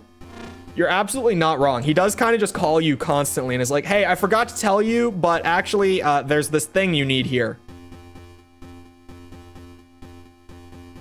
I've seen some of the Danish lessons on there, and Duolingo makes zero effort to teach you ground rules and basics. It's just random words strung together and you'll never read it or need it. Is it actually? I mean, I know that it's kind of just meant to be for vocab. Oh wait, I have 3 stars.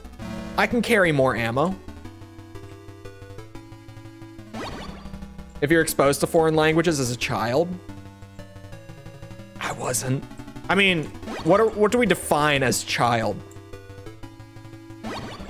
Like what is the cutoff there?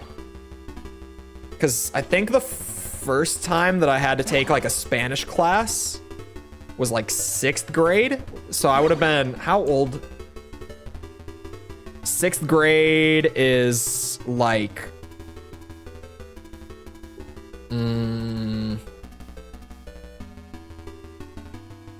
are you 11 when you start 6th grade? I think so. Yeah, you're like 11, 12 years old in 6th grade. I would have been like 11 years old when I was first thrown into a Spanish class. Oh God. I'm just trying to survive right now. I got no health. Oh, sweet Jesus, bring me back. I'm going to the elevator. The elevators drop checkpoints. Oh, I didn't make it. 5 years old? Yeah, I was not exposed to it that young. Vintage gaming? Truly. 87 is old. Not the oldest game I've ever played all the way through, but it's old. It's up there. Or back there? Down there? Back there. I'll say back there. I'm out. But hello, DS. There's a lot of you. Oh, wait, there's shit down here, isn't there? I don't think I ever went down there.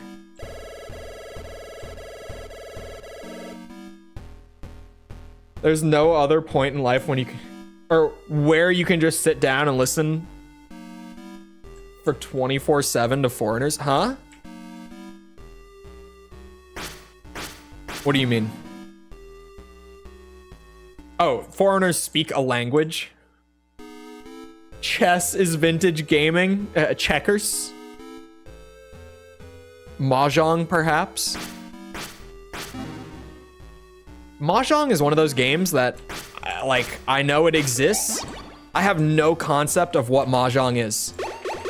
I know it has, you play it with tiles, and it is a game. And that's about what I know about Mahjong. Like, I do not know anything about it. How many can I carry? Does it go up to 19? Oh no, okay, 15 is the limit then.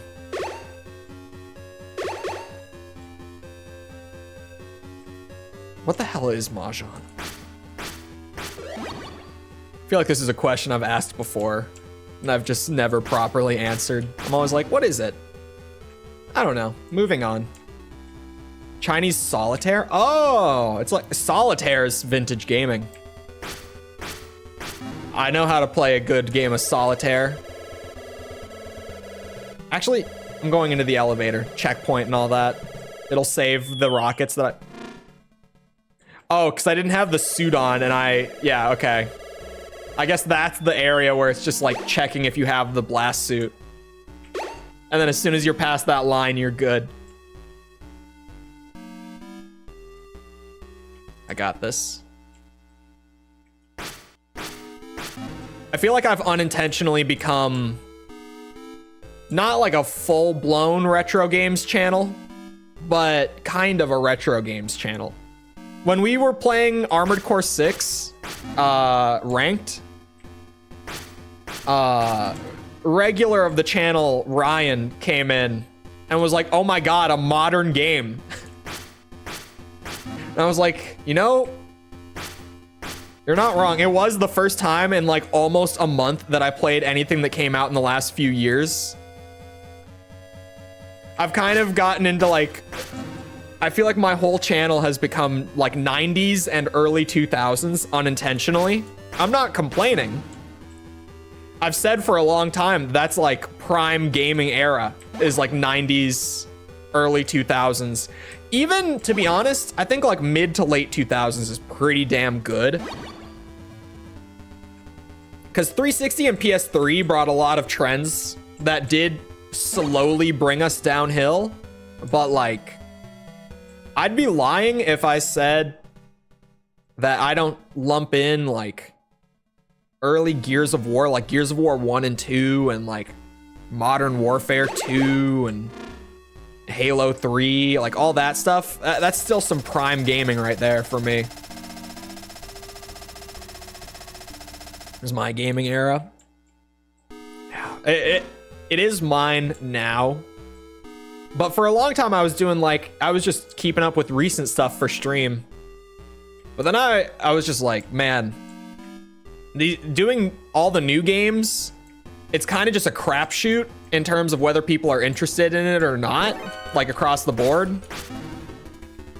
And buying all these games is expensive as shit. Like, even if it's, you know, business expense and all that, it adds up pretty quick when it's just like 60, 70, 60, 70, 70, 60, just like constantly. I was like, I've got all these old games. Like, I have so many games. My Steam library has like almost 400 games in it. Why am I paying so much for new games to stream? Even just not knowing if it'll land or not. Like, it's fun to do new games. Also, new games could be a shit show on release day. They normally were. Bastard. They normally were a shit show on launch day. I should rephrase. Like, it was a noteworthy event if we were playing a game on the day it came out and it wasn't just a disaster, technically speaking. In one way, shape, or form. Like, there was always something wrong. Without fail. Mine detector is sweet, though. I'm just running. I'm trying to not die again. Dun, dun, dun, dun, dun, dun, dun. Oh, shit. Okay, we made it. This is one of the most easily cheesed bosses. Oh, yeah. Now we're in the money. I figured this out immediately on my first playthrough, by the way. Like, I barely even have footage from when I recorded the review of doing this boss, because I so quickly found that I could just lob grenades from here.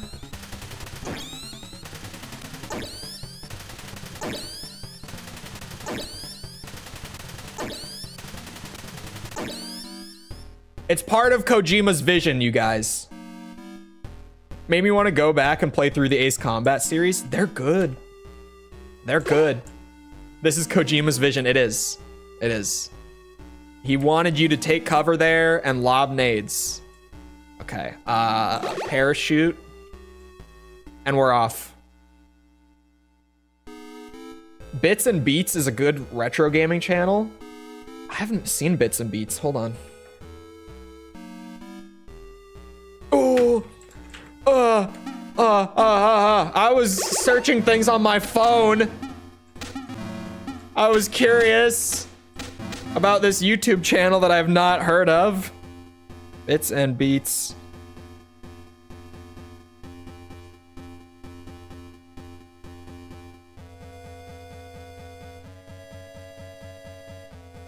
Metal Slug, Fatal Fury, Double Dragon, Castlevania, Street Fighter Alpha 2, Samurai Showdown.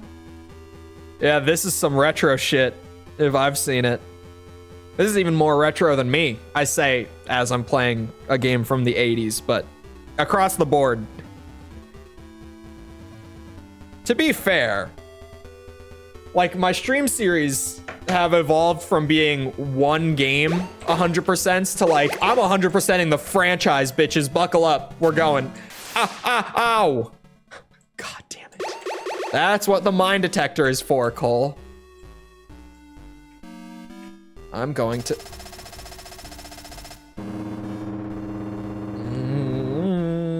Okay, we're getting to this point of Metal Gear. At least there's rations in this truck.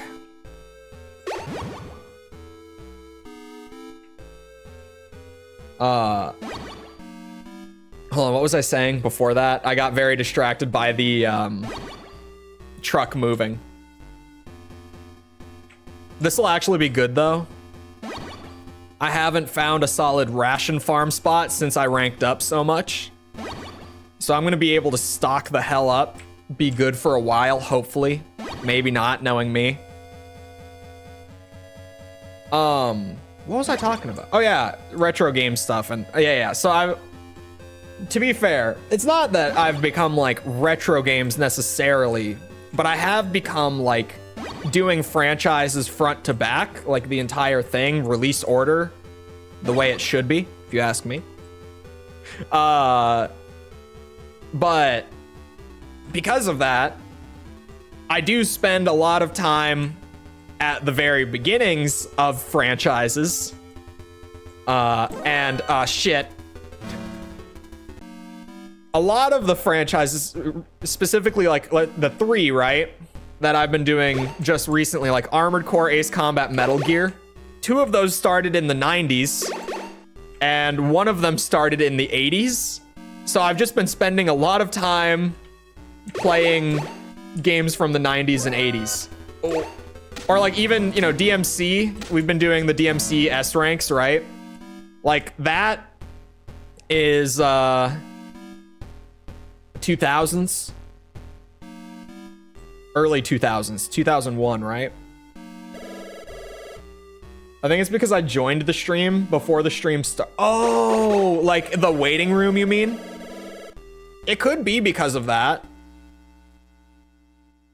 That's actually a good theory. I will contract one of the moderators to test this theory for me in the future. Mikkel, you here? Actually, I could do that right now. Mikkel, hello. Would you like to help with an experiment over the next few days?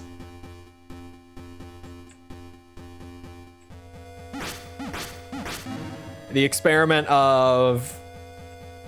Or actually, I know that Jess has her notifications on. She's mentioned notifications from the channel before, like push notifications. I gotta get Jess for it. Because I can already see Mikkel just being like, no, I'm not turning on all notifications. You might have them on, maybe. Something tells me not.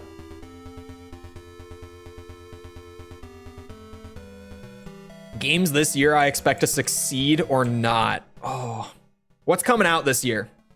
Run me through, all right? Because like I know some. Final Fantasy VII Part 2, whatever it's called. I don't know exactly. That will be a big success. That's one of those games that like I saw the trailers. I haven't played Final Fantasy yet properly. I've played all of the original game and that's it. But I saw those Final Fantasy VII Part 2 trailers and it's like this game, you can just tell that's going to be a good game. Like the trailers definitely indicate a high level of quality. So I would put my money on that one coming out pretty well. It's Final Fantasy, so like it's got the audience where unless the game is bad, it will do well sales-wise and stuff. Here we go. Picked up OG Deus Ex for 97 cents. Oh my god, is that less than $1? The original Deus Ex is so good too, if you haven't played it. Mother, I did the exact same thing. Because of the sale browsing. Yeah, I'm a big Deus Ex fan. The only one I'm not like big on is Invisible War. That's definitely like, you know the like one of the blank of all time. Like Invisible War is certainly one of the not Metal Gear. Wow, one of the Deus Ex games of all time. I can say that much about Invisible War, but the other 3 are all great. Okay, wait, there's that one weird like mobile one that also got ported to Steam. I've never played that one. I think it's called The Fall. Dr. Madnar, was I too late? Maybe. Hold on. Is there a secret in here?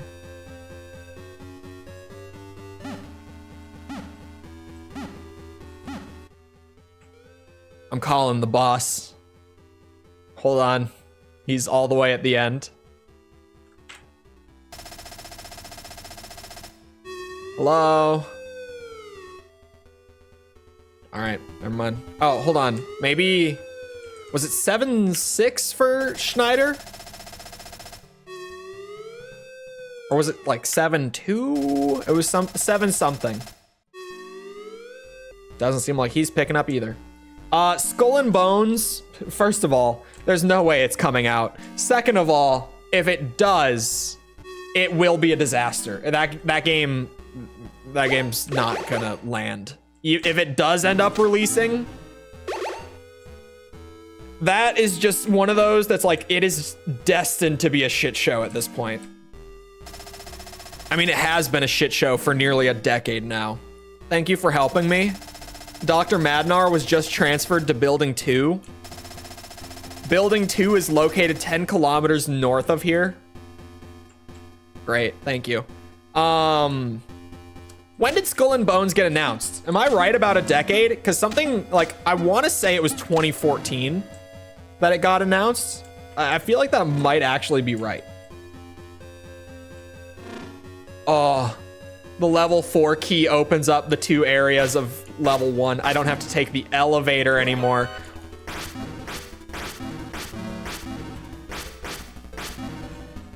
Is there more stuff to be gotten in Building 1? There might be. Oh, I think there is. There definitely is. There absolutely is. Hold on. I know at the very least there's a door in the basement that there's 2 doors in the basement I never got open, actually. Ooh, new Prince of Persia? That's coming out this month, isn't it? I forgot about that one. I might stream that one. I really want to play that. Prince of Persia won't be like a massive financial success, but it's gonna be one of those like sleeper hits of the year. It is my prediction for Prince of Persia. It's gonna be that game that like, if you play it, it's a banger, but it's not gonna be like a very widespread, like, financial success is the good way to put it. Black Myth Wukong. Wukong, I'm gonna say maybe. Wukong is a weird one. Wukong is another game that's been in development for like a decade. Body armor, hello.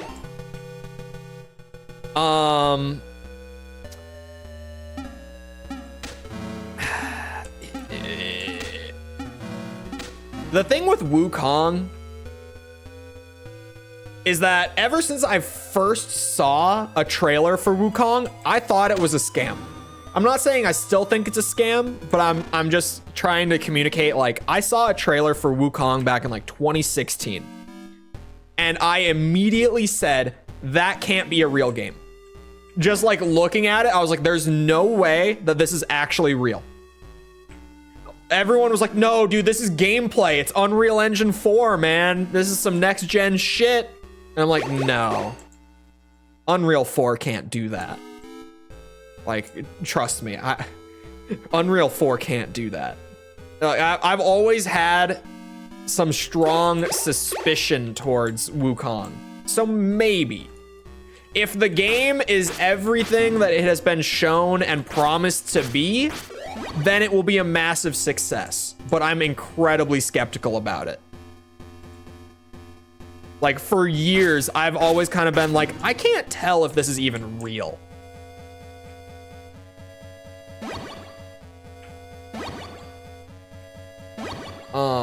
Suicide Squad.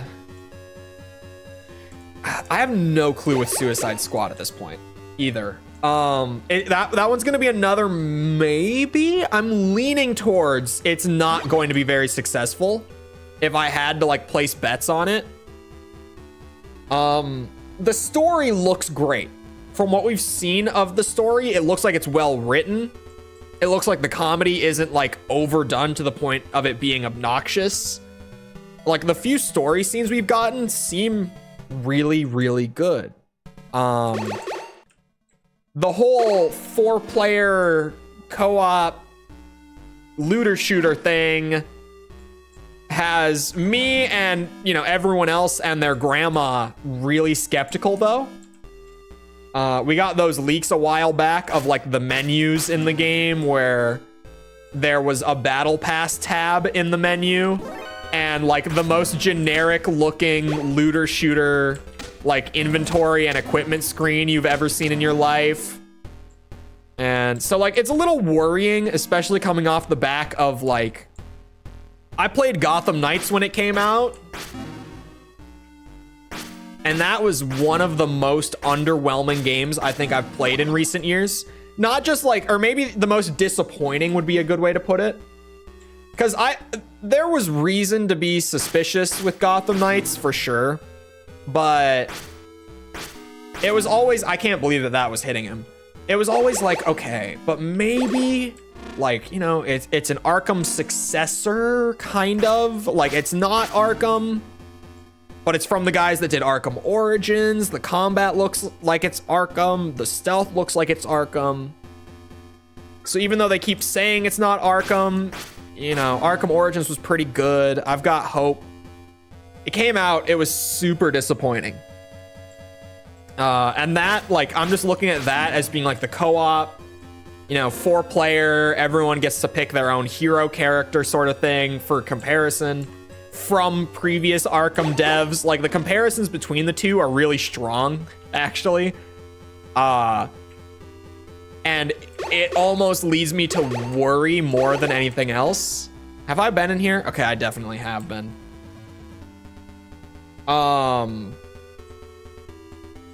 Yeah, I don't know. Suicide Squad is a maybe.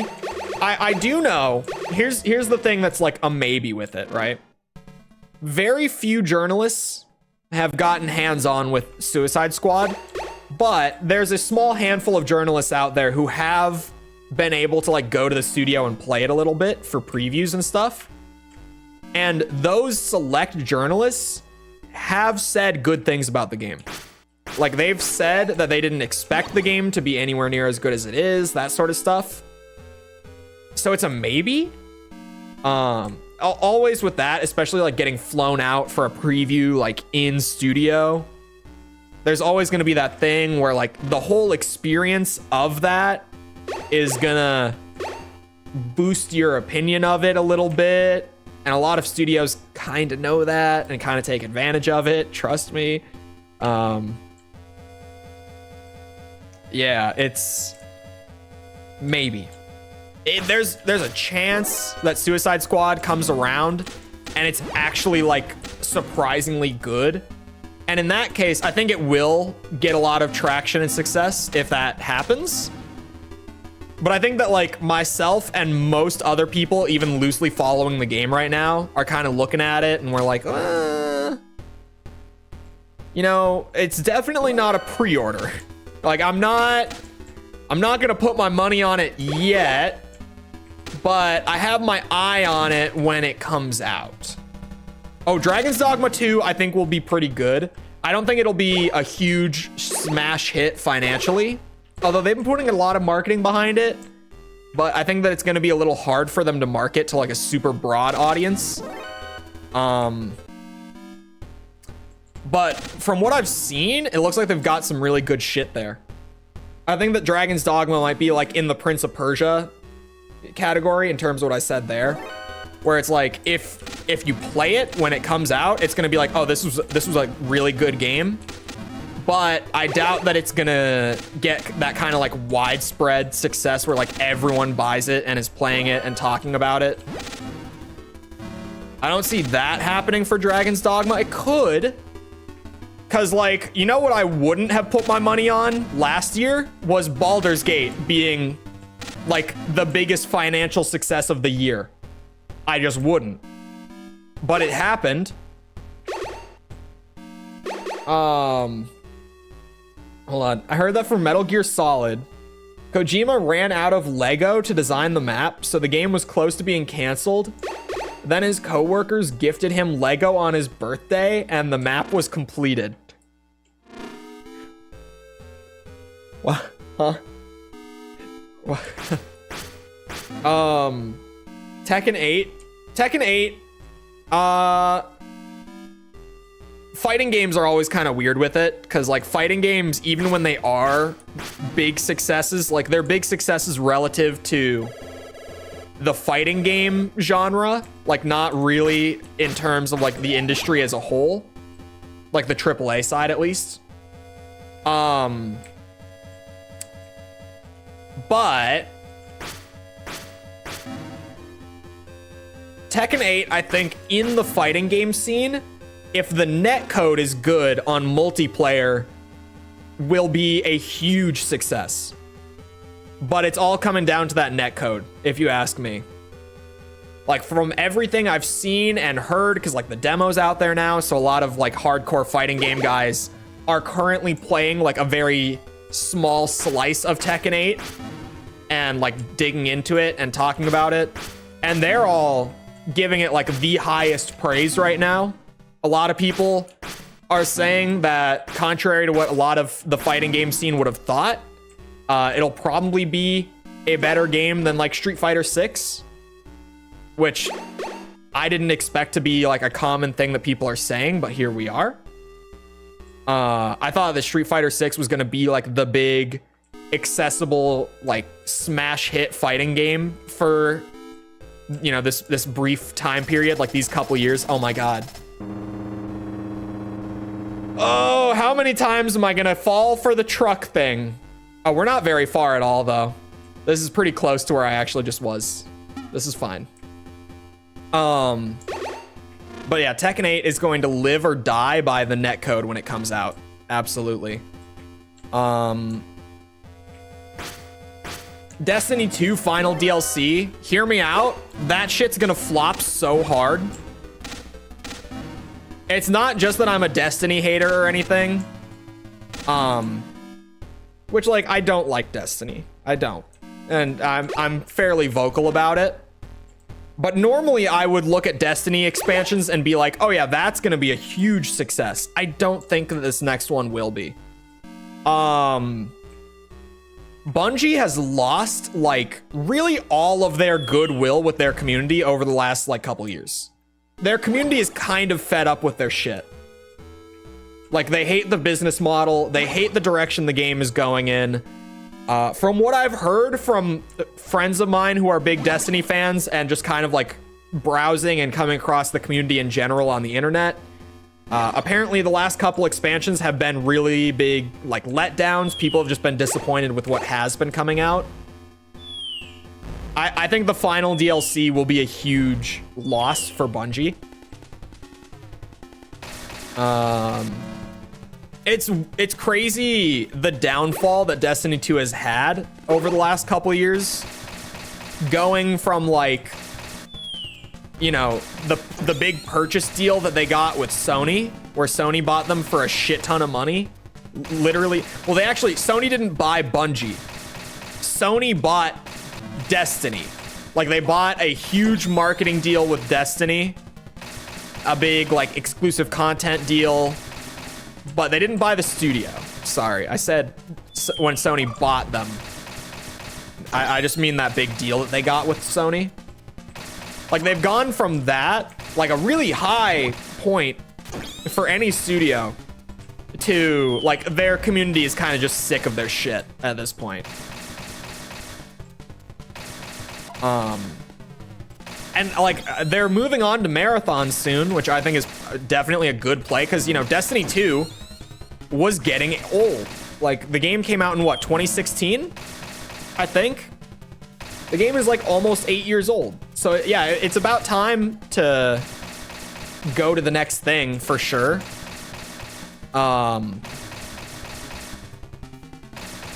It's just, I don't know what Marathon is going to be. No one knows what Marathon is going to be. Because, like, Marathon, when I think of Marathon with what little I know about it, I think of, like, this really dark, sort of, like, horror-themed sci-fi shooter. Boomer shooter, right?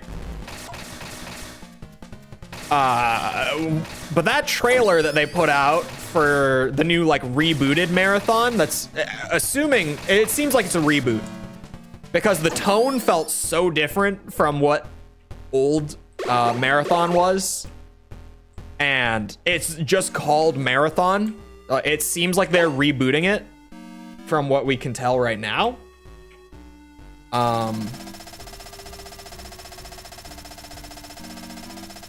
Whatever you do, do not let them through. This is Big Boss. Inspections. Wear the enemy uniform and infiltrate. Let's use frequency 120.13 for all communications from now on. Over.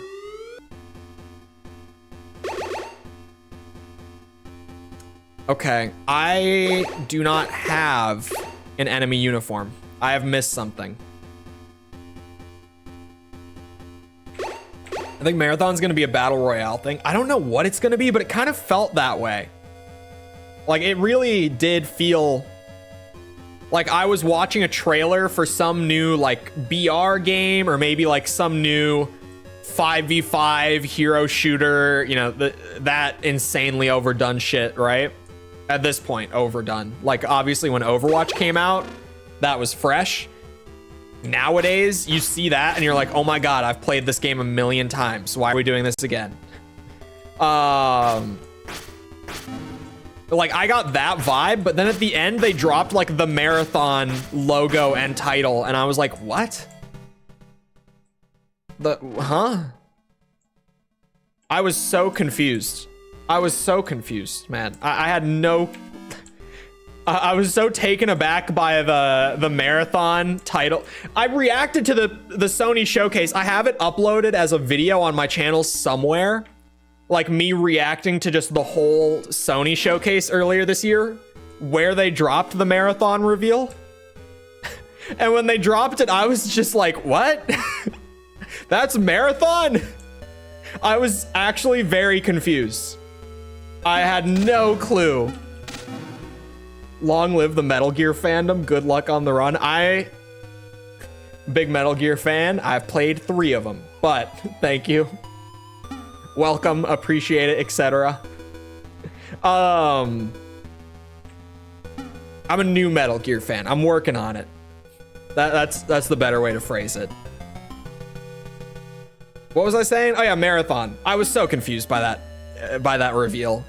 Because there was a lot, too, at that Sony showcase, I guess last year now. I keep saying earlier this year, but back in, like, June or July or whatever it was. I think it was June. There was a lot of, like, Battle Royale and 5v5 hero... Hiccups, sorry. Hero shooters, that sort of thing. So I was seriously just watching that trailer, and I thought that's what we were getting, and then... it was Marathon. So I still have no clue. It's supposed to be an extraction shooter? Wait. When did these details come out? Where did we learn this?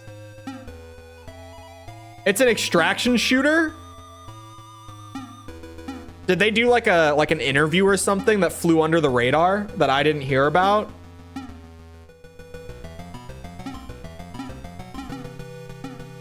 Last year, don't...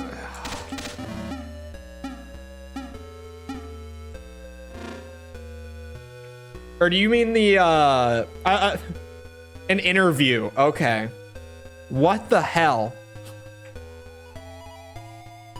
It's an extraction shoot. Okay. Extraction shooters, hear me out, chat. This is probably not like a bold take by any means, but if you ask me, extraction shooters are going to be that next wave of like the game that we all get sick of. Tarkov, yeah. If you don't know what an extraction shooter is, think of Escape from Tarkov. That's like kind of the extraction shooter still. It was like the first one to really put the genre on the map, and it's still the best one. Although, I am a Tarkov enjoyer. I've played a lot of Escape from Tarkov. I have not played the last couple wipes because the game has been shifting in a direction that I don't love. Here we go. I had a vague memory that it was in the basement, and I'm glad I was right. That saved me a lot of time, just remembering that it was down here somewhere.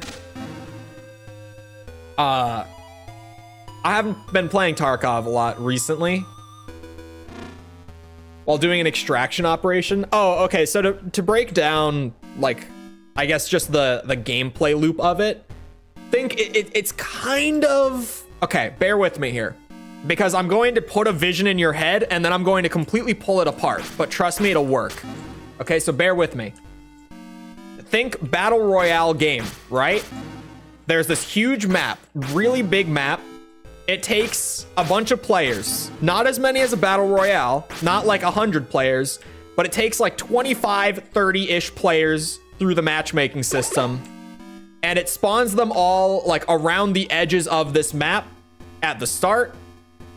And they all go around doing their thing, right? But the goal is not to be the last player standing. The goal is you go in and you grab loot from around the map. You just grab whatever you can take and carry with you, right? And then you have a timer for your session. Depends on what game you're playing, for how long that might be. But let's say there's like 30 minutes on the clock at the start of the match. You have 30 minutes to go in, grab loot, and leave with it before that timer runs out. If you die, you will lose whatever items are in your inventory. If the timer runs out before you leave, you will lose whatever's in your inventory. The players can PvP and kill each other. It's not required, but obviously you shoot another player, they're carrying loot, you could take their loot, so most of the time, players shoot each other if they come across one another. The progression carries between matches, so like if you go into one match and you grab like a pistol, and then you extract with it, you can just load into your next match with that pistol already in your inventory. And it kind of, the goal is to like build up your stash of gear and become rich. Like in Tarkov, there's a literal like credits market where you can like buy weapons from other players, sell weapons that you find, sell anything in the game, but just think of like weapons keeps it simple. You can buy and sell anything.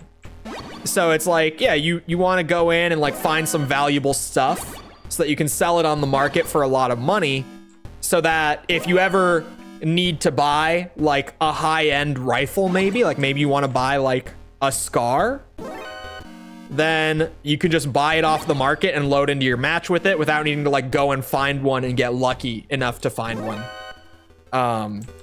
It's a really fun gameplay loop, but it's becoming a very widespread trend now because like Tarkov was wildly successful for a long time and was like the only game doing this.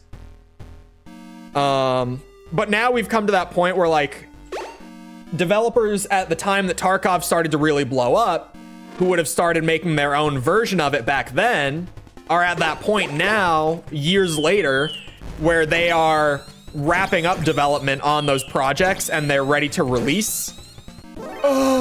So recently we've just been getting a ton of like, what is this game? Oh, it's an extraction shooter. Cool. But it's getting to the point where it's like, okay, there's a lot. What am I supposed to kill this thing with? This doesn't seem to be working.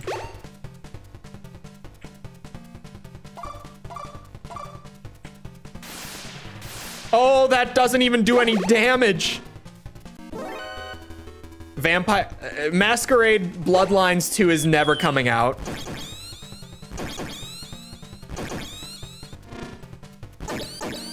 Oh, it does work. You just got to be really fast. Okay. Senua's Sacrifice will be pretty much like the first one, where it's like, yeah, no one's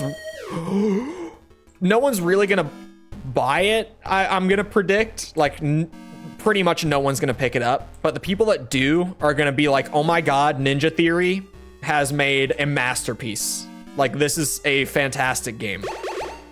It's gonna be just like the first one.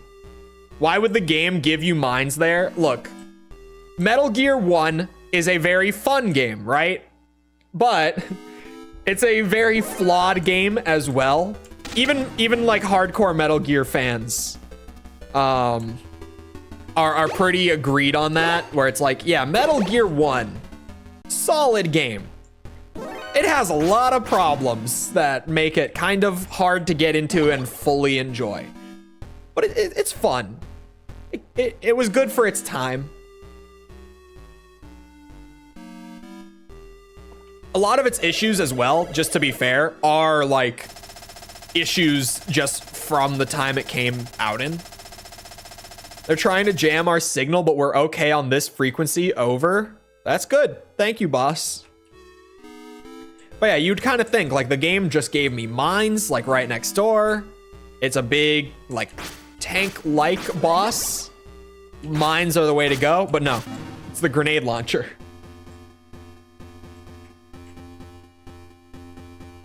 A lot of what we now understand as like traditional game design does not apply to the old 8-bit Metal Gear games, or just a lot of games from this era in general. Like a lot of the stuff that we know nowadays kind of like came around in the late 90s, early 2000s. A lot of like modern conventional game design came around about that time.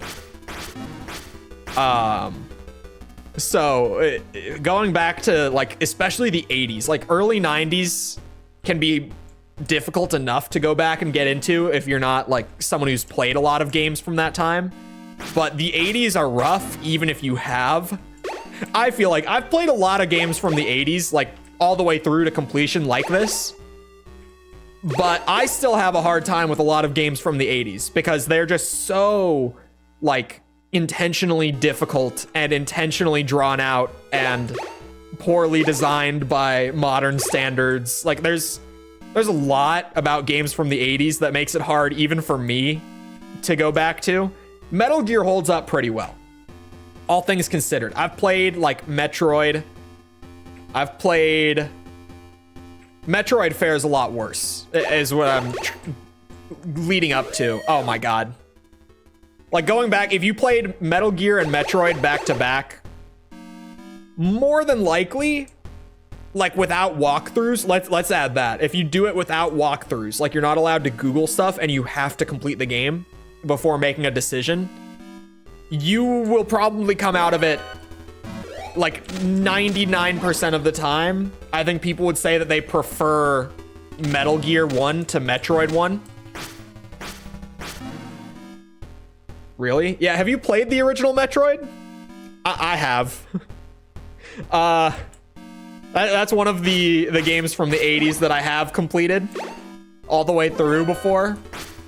Trying to not use a walkthrough. I always go without a walkthrough until I get really, really stuck, and then I'll go pull one up, get past that little bit, like just figure out how to start moving again, making progress again, and then put it back down. How do you not see me? I would definitely, this holds up a lot better than Metroid does, in my opinion. Like this game is obtuse and bullshit and a lot of things that most 80s games are if you go back to them nowadays. But Metroid is those things just so much worse. Unfortunately, I liked the original Metroid. It's not that I don't, but it definitely doesn't hold up as well as this one. Forgot about that. Okay, what? I might fare better up here, maybe. No. Ow. Oh, shit. I panicked. I was like, maybe I can check the door before I heal. I shouldn't have pushed it.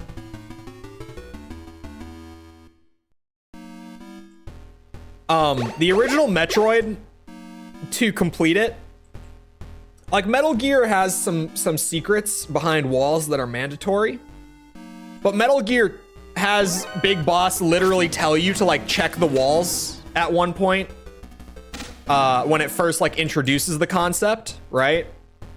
So you know that you can find secrets behind walls. Like, it's still kind of bullshit that you are required to find random secrets behind walls to complete the game. But the game teaches you how to find them, so it helps a lot. Metroid has secrets hidden behind walls that are required to complete the game.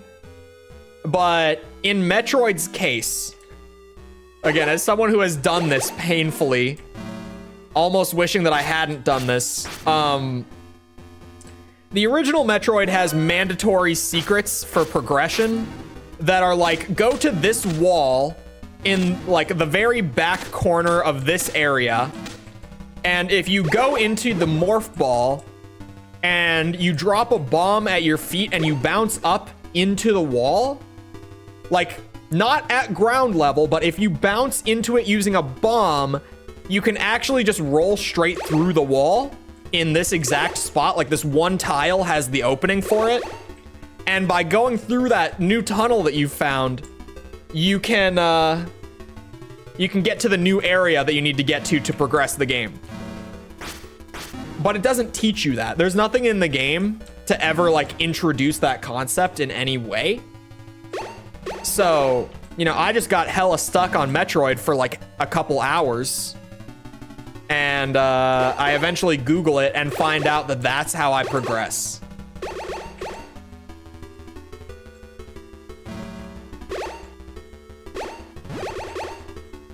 Come on now. Like, Metroid's game design comes around in later entries to be really, really good. And so does Metal Gear's. But holy, the original Metroid is a bit of a shit show. And that's one of the only ones I've played, so I can't speak to the series as a whole very well. But I played Prime last year when the remaster came out. I played the Prime remaster because my chat talked me into it.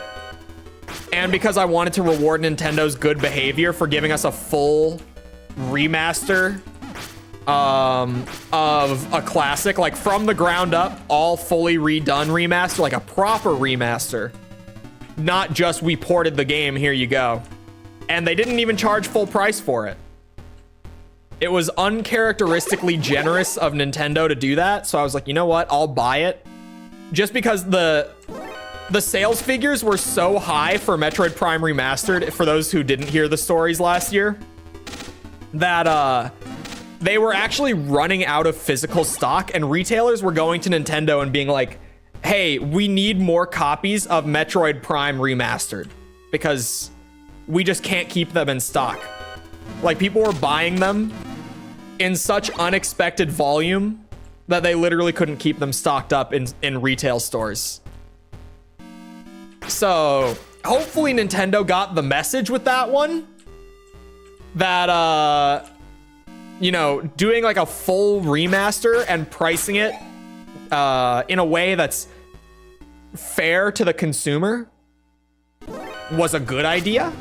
Knowing Nintendo, they won't, and their next remaster is going to come out and be like $70 for a game you played 20 years ago. But for now, I'm hopeful that they got the message. Removes the original from the Steam store. To be fair, you know what's worse than removing the original from the store? Just not having the original available for purchase for like 15 years. Like in any way, shape, or form. Because that's what Nintendo did with Metroid Prime. The only way you could get a copy of Metroid Prime, like ever since the Wii, up until last year, was you'd have to just go and get like a second-hand physical copy from someone. There was no way to like officially buy a Metroid Prime copy from Nintendo. They just weren't offering it in any way anymore.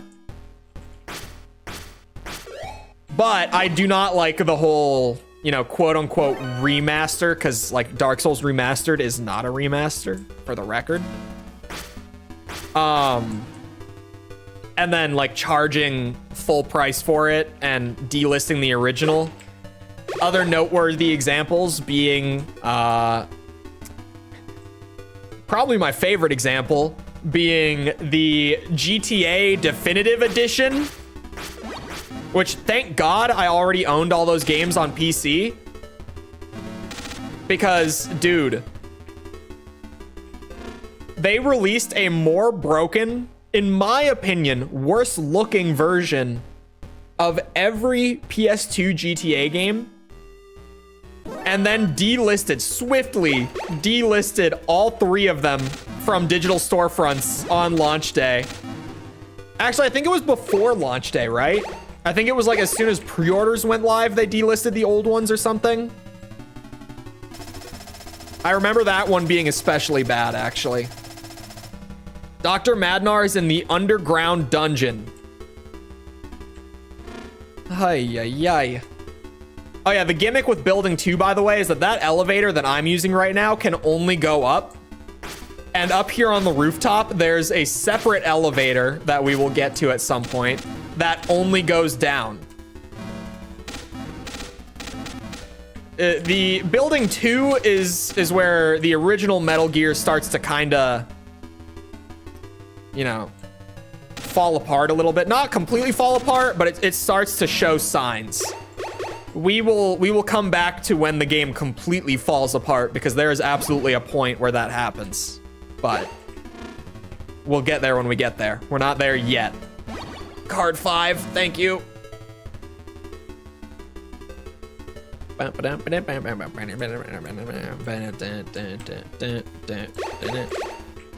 me in. Oh my god. You know what else I really don't like is having areas of the game where it's just guaranteed full alert. I can't speak anymore. The entire time you're in it, like that rooftop. So yeah, this elevator, like I'm pressing the up key right now. Can you hear it? I'm pressing it as hard as I can so that hopefully my mic picks it up. This elevator doesn't go up. So if I ever want to go back up, I'm gonna have to go like all the way to the basement and like trek across the entire basement and then find the elevator that goes up. And then once I've done that, if I ever want to go back down from wherever I'm at, I'm gonna have to go up to the roof, go across the whole rooftop, take this elevator back down. Building 2 starts to bring in that padding, you know, that how can we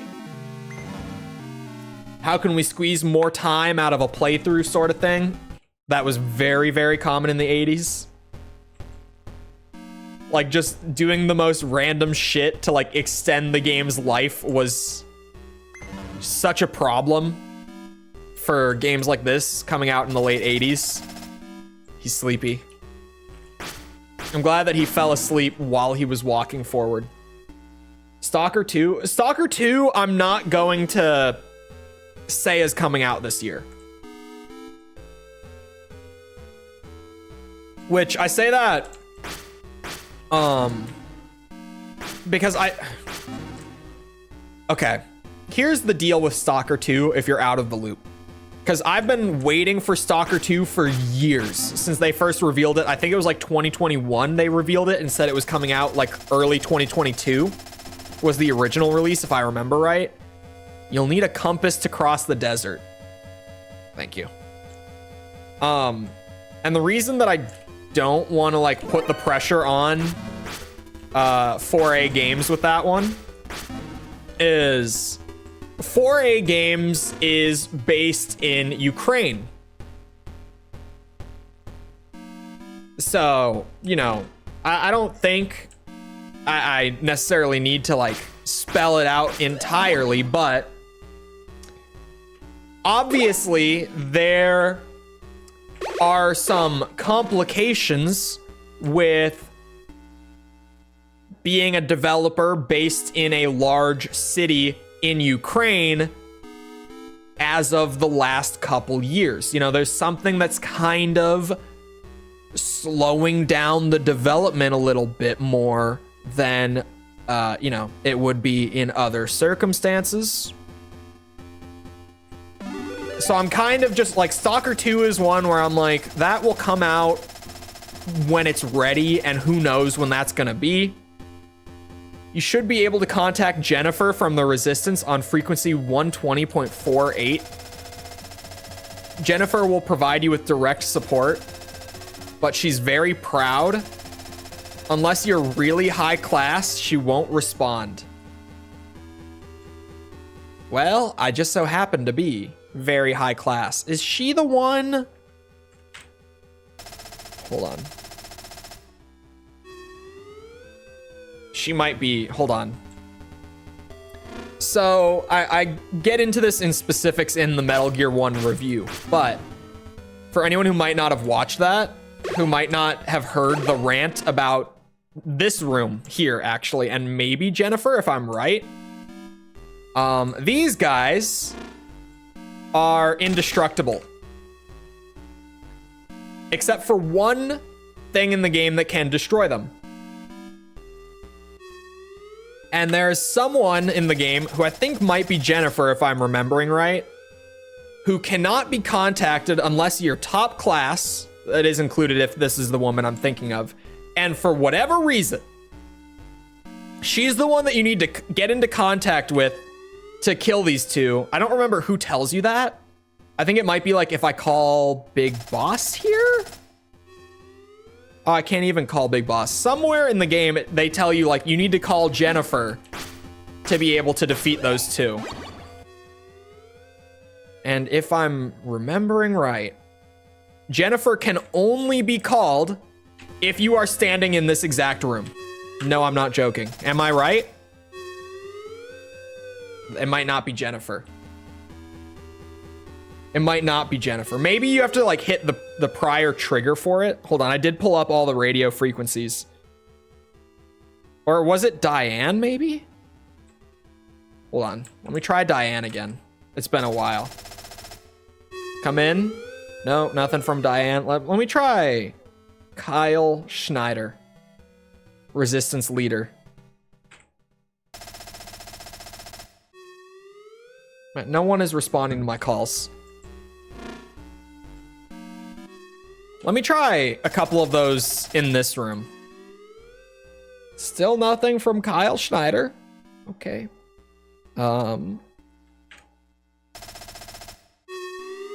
Oh, Diane! Wait, this is Diane. Bloody Brad, who's protecting the door, is indestructible. Run away.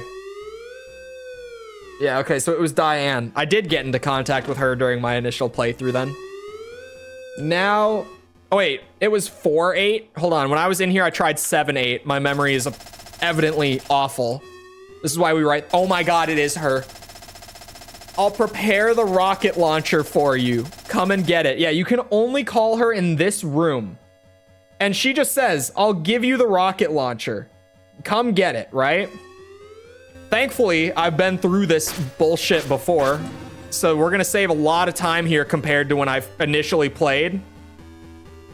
The rocket launcher, she just says, come get it. Where do you get it? Who the fuck knows? Where is that thing? Come and get it. I happen to know that the rocket launcher, after that call, spawns in this room here. What key? And I don't have the key for it. I need to progress more, apparently.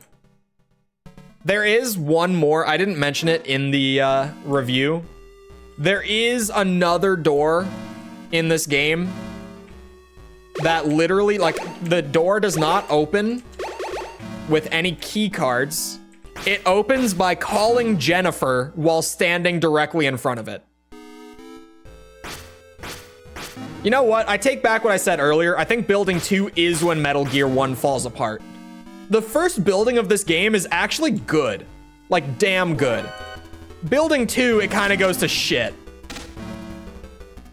It just kind of becomes like, how was I supposed to figure any of this out without like buying one of those old guidebooks that just straight up tells you how to play through oh, I just hit my mic directly. Tells you how to play through the entire game. You guys remember those? You guys remember having those? I do.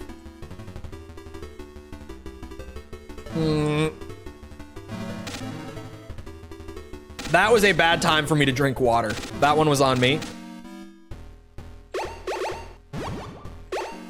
It's this door, I think. I remember it being on this floor, and it was like up in the corner. Was it this door? Oh my god, my memory. Thank god. I'll open the door. Yeah, this door, no key card required. You just have to call her when you stand in front of it. Oh, and it's the compass to cross the desert with. That's right. So it's a mandatory item to leave building 2 as well. Guidebooks were a neat thing. They were. Especially because for some games like this, and I remember we were talking about the original Zelda on my stream once and how there is like the final dungeon, well, not the final. the structure for the original Zelda is like you have to go through all 8 of the dungeons to open up the 9th one, which is the final one. So I think it's like dungeon 8 in the original Zelda.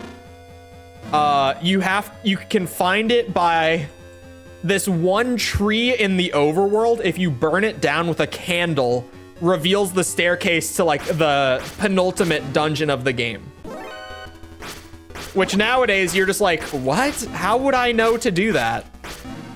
But it's because back in the day, there was the Nintendo hotline where they had a phone number that you could call. I shit you not. If you don't know the lore on this one, there was a phone number that you could call, a hotline, literally, where you could ask for tips on how to get through Nintendo's first-party games, like the old Metroid or The Legend of Zelda, for when you got stuck.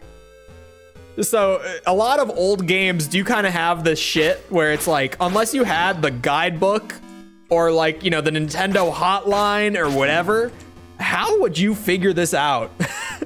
Just there was no way that like I would be a kid in the late 80s playing this game and I would get stuck in front of this door that I can't open with any of my key cards.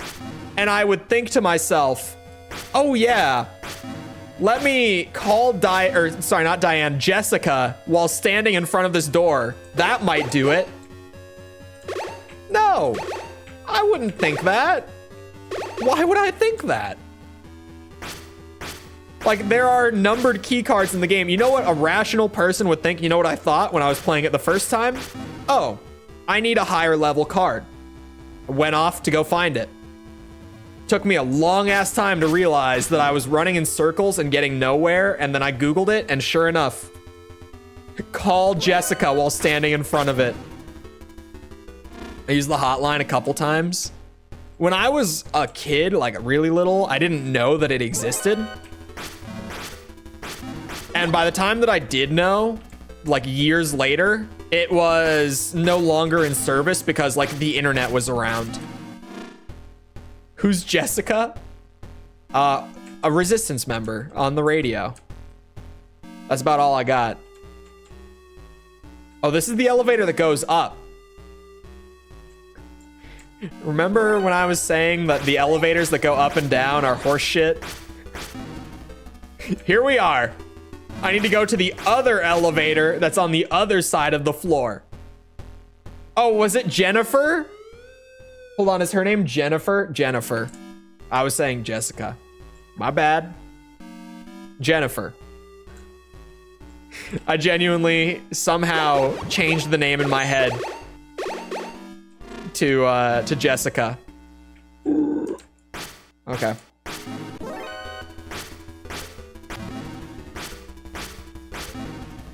The elevator's this way. Yeah. Oh, he always falls asleep. Badass. I'm not gonna complain.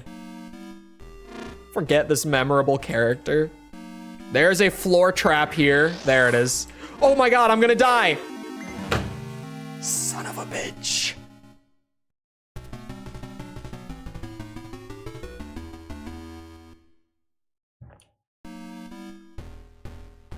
Okay, here's the real question. What did I even like? I set a checkpoint here. Okay. It's because the elevators act as like your continue points. The last time you were in an elevator shaft is where you'll load back to on death. So I thought like everything I just did since I came back to this floor, I have to redo. But no. I accidentally went to the other elevator, which seemed like a bad thing at the time. Dead again. It's easy to die if I don't have rations equipped. Right, sorry. I thought I lost all of this floor's progress, but in fact, I only lost that very last bit going back across to the elevator. All that to say, I'm getting pretty long-winded today. You know what's great? I'm probably recording a voiceover tonight. Assuming I get the script done in time, which I probably will. I'm on track to finish that script tonight and record it tonight. So I might not have a voice tomorrow. We'll see. Because right now, my voice is not feeling too healthy. And I know I've got at least... Well, assuming... that I'm right about the schedule tonight. I think I've got like an hour of recording in my future. I'm fucking dead. How do oh no. Okay, I see how I feel dumb. I feel really dumb. I see it. There is a little like cubby on the left-hand side. That's how I make it in one run. I get it. I'm also learning how to stealth. I have been forgetting how to sneak. That's just a thing that I feel like happens when I play through a Metal Gear game at this point. The further in I get, the less sneaky I get. Because I get all this gear and larger health bar, and I'm kind of like, yeah, I'm a bit of an action hero now. I can just sprint around quickly. I think I also get like impatient near the end. Like at the beginning, I'm uber patient. By this point, I'm kind of like, let's keep it moving. Let's go. Oh, you guys just see me. I guess. No combat music. I had no idea they could see me. I remember there's a floor trap in here somewhere. I almost want to activate it now, but I'm scared. There. I remember this room because that thing killed me a lot. Oh! Spat me out in a great spot. I don't think I ever got into this room, did I? The one behind this guy? Did I get in here? Was this a waste? Oops, not the box. I didn't. I need at least a level 6 for that. No more alert. My objective is in the basement, but there's stuff to be found. There are doors to be opened that have not been opened. This one I've opened. Shit. What's over here? I don't think I got the door over here open either, actually. Hello? Another hostage. Thank you for helping me. The far end of the waterworks is connected to building 3. That it is. All right, that goes all the way up to building 3. You need an item to go into like the deep water, I'm pretty sure. Because hold on, like there's this water, but then if you go into the deep water, you start to like drown immediately, and my health is low and I don't want to burn a ration just to show it. So take my word for it, that darker water is like deep water, it will kill me. Can't go that way yet. I kind of realized that there's this up here and I don't think I ever came up here. Maybe I did. I don't think I did come up here. Oh, beautiful. What level are you? Level 6. Ow. Need your arm floaties. There's, could you imagine? It is just arm floaties. I don't know why he can't, you know, swim along the top of the deep water. But maybe there was just some like, yeah, it would be extra programming. I think that back in the day, I have no idea how games publishing worked back in the day, but like Konami was the publisher for Metal Gear from the start. Like this game was a Konami game even back then. It's not like they bought it after the fact. So I don't know if there was like any of that sort of stuff that we have today where it's like, yeah, we need you to put out a game. We need the money. Chop, chop. We need a product here. I would assume there was. There's no way that there wasn't, at least to some degree. This is Resistance Leader Schneider. This is the start of the gas room over. Thank you. Homeworld 3? I don't even know what that... Oh. Someday I'll get used to this new giant arm being in front of me, and I'll stop hitting it. That is gas. He wasn't lying. Space Marine 2 looks fun. I don't know if I'll buy it at launch, because I don't know what the like launch pricing is going to be like. But that game does look fun. The trailers look good. It doesn't look like it's going to be a masterpiece or anything, but it looks like one of those games that I'll play and I'll be like, yep, that was a good time. I'm glad I spent my money on this. Moving on.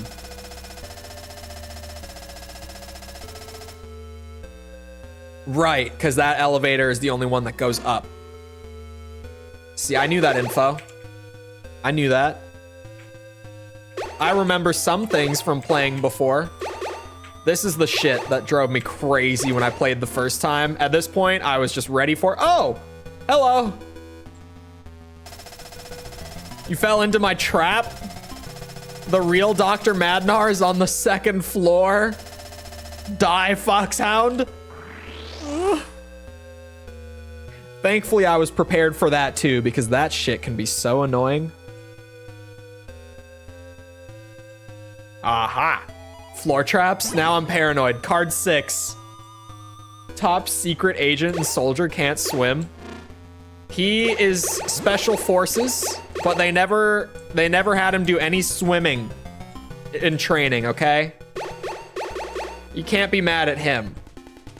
Uh-oh. I'm the fire trooper. I'll burn you to a crisp. Oh my god, that is huge. Hold on. Ow, I'm still... Ah, shit. I didn't mean to do that. Oh, this is sweet. I think I found more cheese. Remote-controlled missiles for the win, baby. Hold on, there's other stuff down here. But the boss is dead. So I'll take it.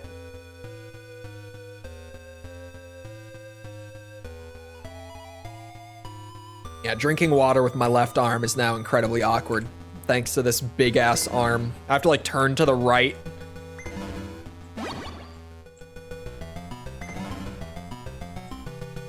To be fair, I would never really be drinking water with my left hand on stream.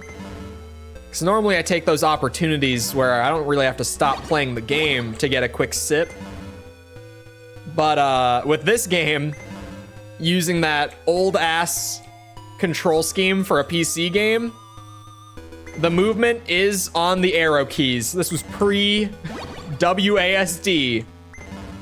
Oh, does anyone actually know? Hold on, this is good retro gaming trivia. Hold on. I'll see who can get this. Does anyone know what game popularized the use of WASD as the movement keys? Anyone? Any guesses if not? Oh man, I forget that I can... Oh wait, I can carry more... Oh no, 20 might be the max still. Quake, it was Quake! That didn't take long. Half-Life is not necessarily wrong.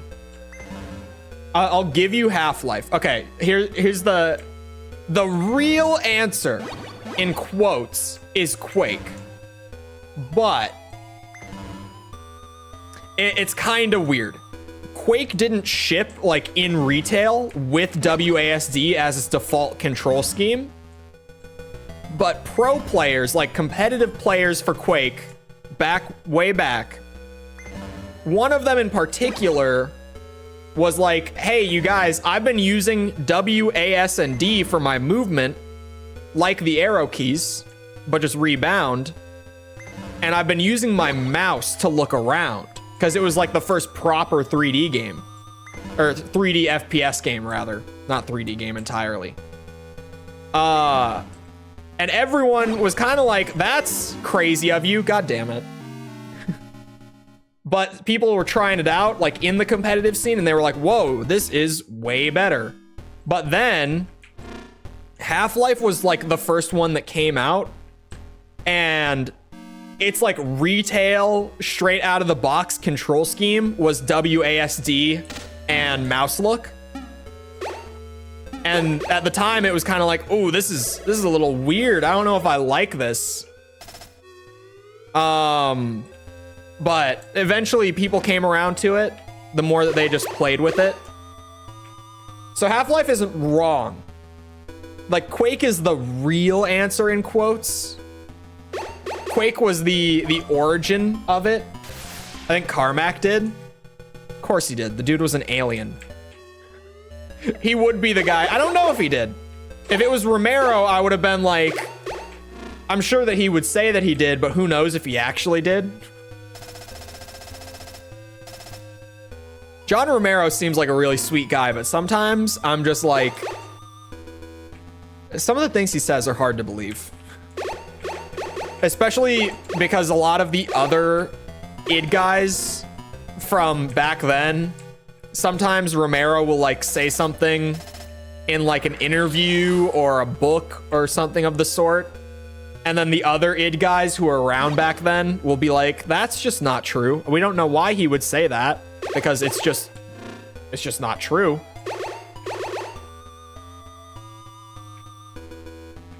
One of my favorite gags is from Civi 11 describing how absolutely ascended Carmack is. It is, he's just, I mean, if you know anything about John Carmack's background, the dude is not from this world. Like, he can't be. He's got the wildest background. He, like most geniuses and pioneers in the gaming space, is just generally a weird guy. Like, he seems like a nice guy, but he's just generally kind of weird. Like, when you do hear stories about him, like his background, it's just like, wait, what?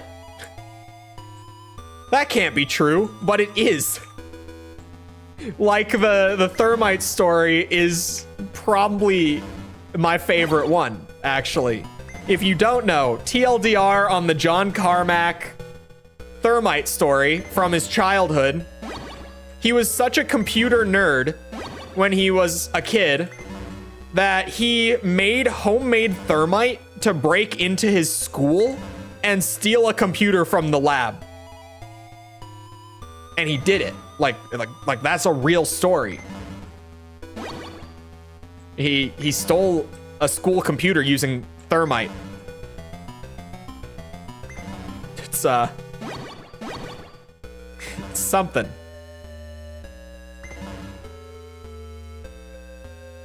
A game journalist saying how terrible a game's controls were, and it was just it was either Alien, was it Resurrection or was it Trilogy? I've talked about that story before because I love that story. That one of those old Alien games did the dual analog thing before it was popular on that system. And there was a journalist who was like, this game is unplayable because the control scheme is so terrible. I can't even sit through a single session like this. And it was literally just like left thumbstick to move, right thumbstick to aim your camera, square to reload your gun. That actually had bad controls. Okay, it might have been Resurrection then. But it was one of those old like Alien FPS games on PS1. Oh my god! Sorry. This game just makes me feel like that sometimes. What a Chad. I contemplated about stealing computers from my school as well. But did you make homemade thermite to bust in and do it? That's where Breaking Bad got it. It's... John Carmack cannot be from the same planet that I am. I refuse to believe that he is. Because this is also the guy who, like, wrote the Quake engine. Just, like, from scratch. You know. the guy who made, like, not the first, but one of the first proper 3D game engines. Just with his engineering knowledge, he sat down and he made it work.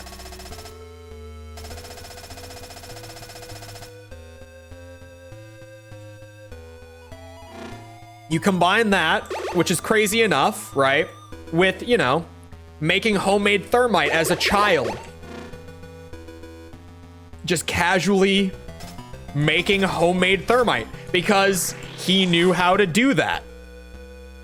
Where do you learn how to make thermite? How did he know how to do? I didn't know how to make thermite when I was a kid.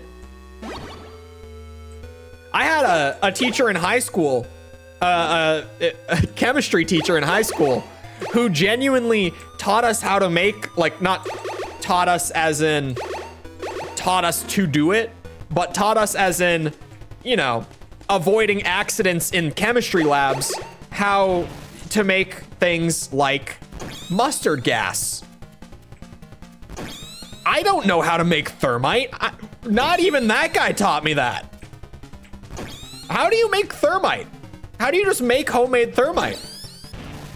What kid knows how to make thermite with whatever he finds around the house? What? Created the most efficient methods of rendering polygons from scratch on the first go. Yeah, that's probably the better thing to say about the Quake engine. It wasn't the first proper 3D gaming engine, but when it came out, it was by far the most efficient on hardware. Like, it took the least resources to do what it was doing. And the dude just, like, sat down with a computer and engineered that from his brain. When you think about things like that, it really is like, what? How do people just do that? I actually, when I was in college, I knew a guy who was in the game development program at my school. He was in the game dev degree path. If you don't know my school background, university, I went for game design, but design and dev are two different things, right? Two different skill sets to learn. There's a lot of overlap, but there's differences. And I know that at my university, for the game dev degree path, one of the classes, like, I think junior year or sophomore year level classes, had a final project where you had to write a game engine from scratch. And it made me so happy that I was in design and not dev. Because I was like, fuck that. There's no way in hell I would be able to do that. The game's control setup is its most terrifying element. Oh my god. This is the review. The alien review. So this was Resurrection. You found the review. The left analog stick makes you move forward, back, and strafes left and right, while the right analog stick turns you. I love this review so much because the guy genuinely is like, this is so terrible. I can't even wrap my head around this. But I love talking about that because people will be like, oh yeah, Halo like brought dual analog to gaming. And I'm like, yes, but also no. Because it wasn't the first. It was the first to like popularize it. It was the first to like actually kind of land it. But it was not the first. There was one.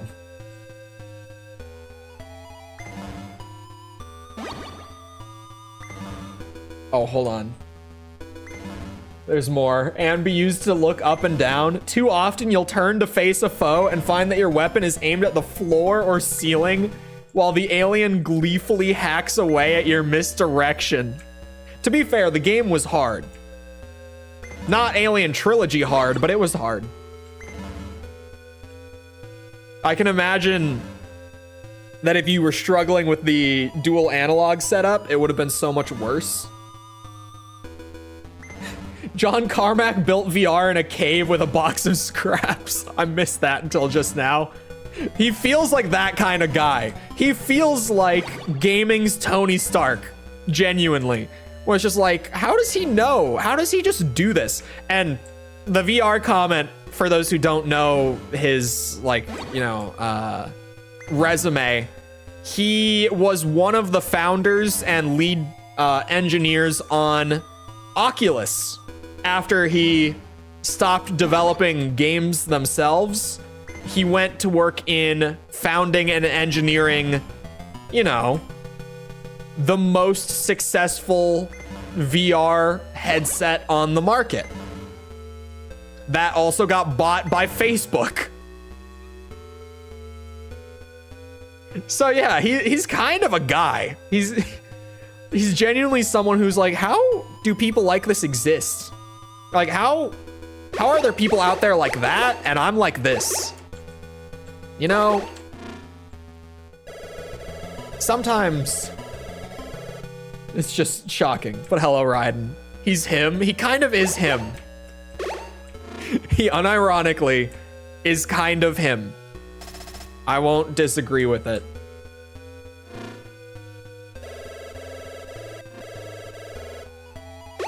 Like, I'm over here and I'm like, yeah, I can like write a pretty good script for game reviews. I have a design background, which helps me a lot with like actually picking things apart. And that definitely helps with the writing. The editing could be better if I didn't do weekly. Like, you know, skill set is there, time is not. I wonder what would happen, or not what would happen, but how people would react if I shared some videos that I've edited for other people, like as contract work. Because the shift between like my very simple editing for my videos and what I've done for contract, like what I can do editing wise, is jarring. To be fair, for my videos, a lot of the not doing it part is more in terms of like it doesn't really fit this style of video. Like the more laid back editing kind of lends itself better to what I do anyway. But I think that I definitely, through my reviews, undersell my editing skill set a lot. Because I can edit pretty good, actually. Oh shit, you're kidding me. Let's talk about it. Let's talk about it. That unironically has just become like a tagline at this point. Or sorry, not unironically, sorry. Unintentionally became a tagline. Like I used to just say it because it was a good transition out of the intro, right, into the actual bulk of the video. And then I just kept using it like every video because it was just the best transition that I had. And now I've just gotten to the point of embracing it and putting it in like, you know, the announcement posts for like the community tab or like Twitter for new videos being up. It's just genuinely gotten to the point of like, yeah, this is just a thing that I say. Oh God. Oh, what the hell? Hold on. Look at my rations. I never caught this when I played the game the first time. Is this like a one-off thing? I don't want to get rid of it now. The numbers are completely overlapping the sprite for the actual item. Like with black box. Hold on. Is that? No. Okay. Yeah. It's sprite stuff. I could get into it. It's not that complicated, but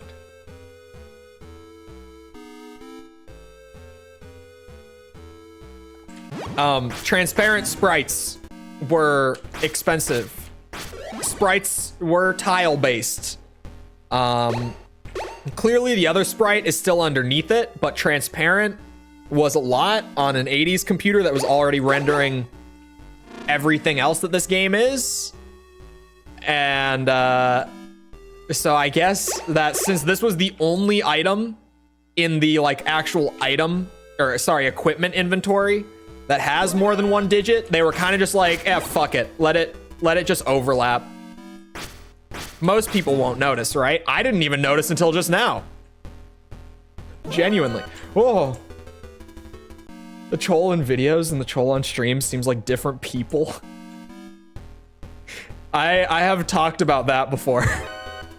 Because when I first started doing the Armored Core streams, after getting so far into that review series, I kind of had multiple moments where I would say some wild shit and then be like, man, this must be a jarring transition. You know, the illusion is shattered that I'm like this thoughtful, well-spoken individual who's very, you know, laid back, just kind of talks about things.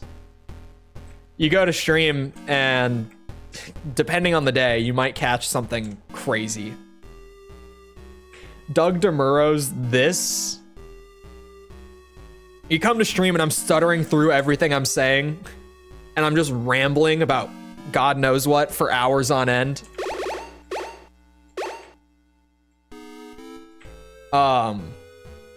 One of my streamer friends a bit ago,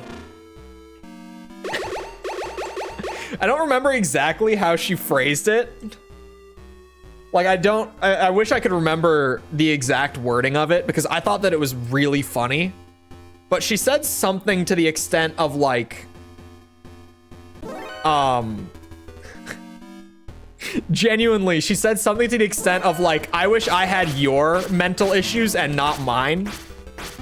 Which was in reference to the ADHD and the insomnia. Because she has chronic fatigue. So it was mainly the insomnia. We were talking about sleep issues. Because I have issue where I can't sleep. She has issue where she can't not sleep a lot of the time. And so it was specifically about the insomnia to begin with, but then she was like, and like you just, like your brain just goes and goes. Like on stream, you stream, I stream more than her like in the week, but also just in the day even.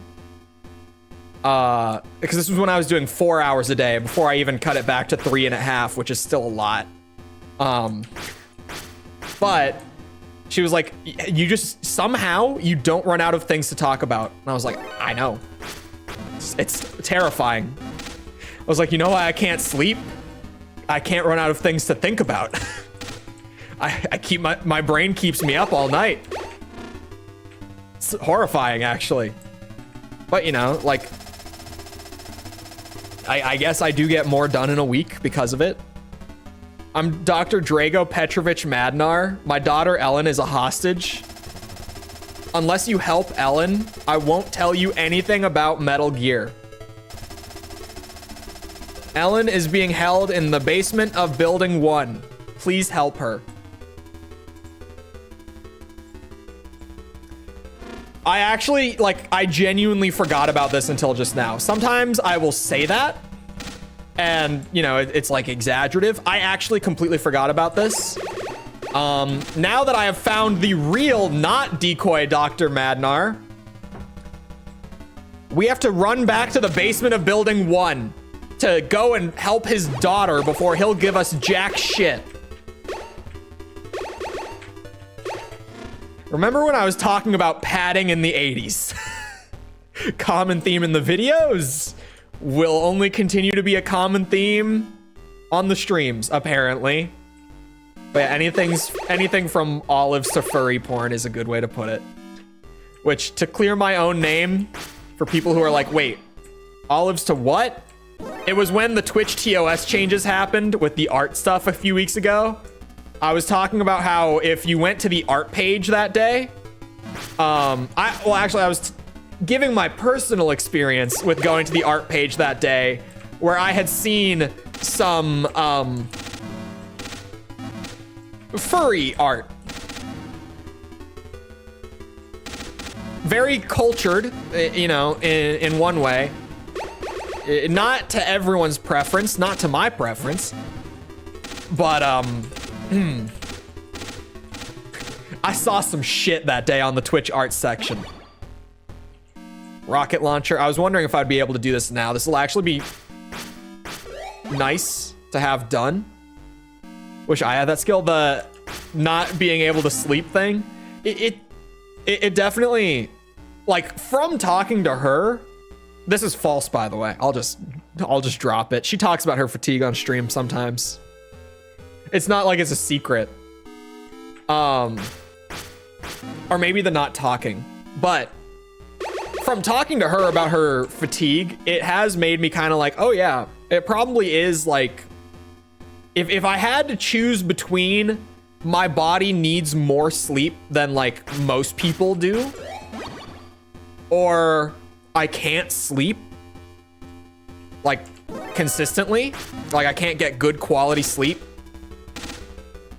I would probably take the insomnia between those two, because as shitty as it is, as awful as my body feels some days when I've been on like a bad streak, it does lead to me getting more done in the week.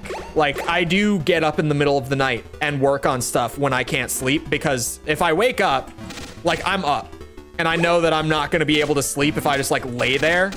So I'll get up and I'll do some stuff for like 30 minutes, an hour, and then I'll go back to trying to sleep.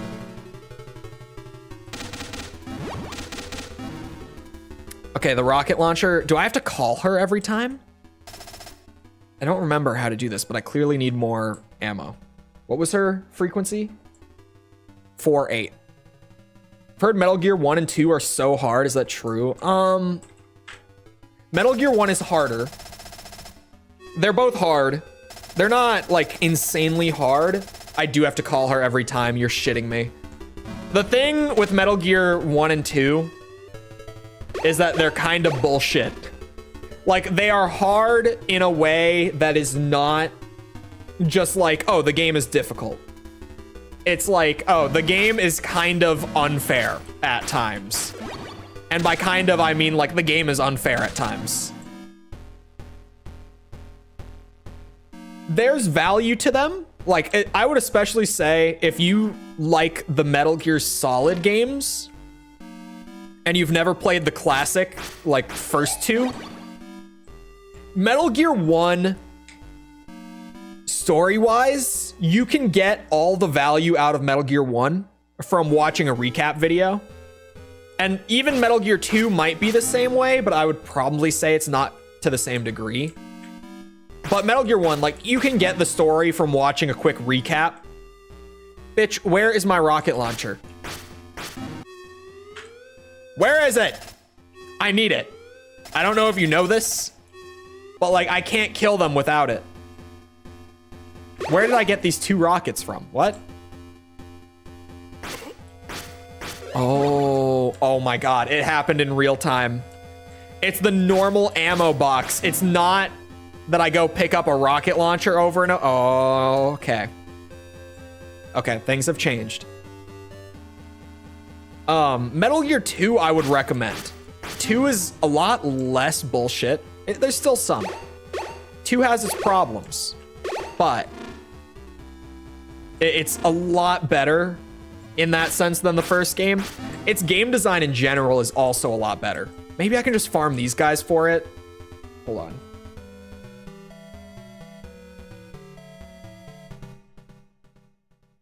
Two has a lot going on story-wise too.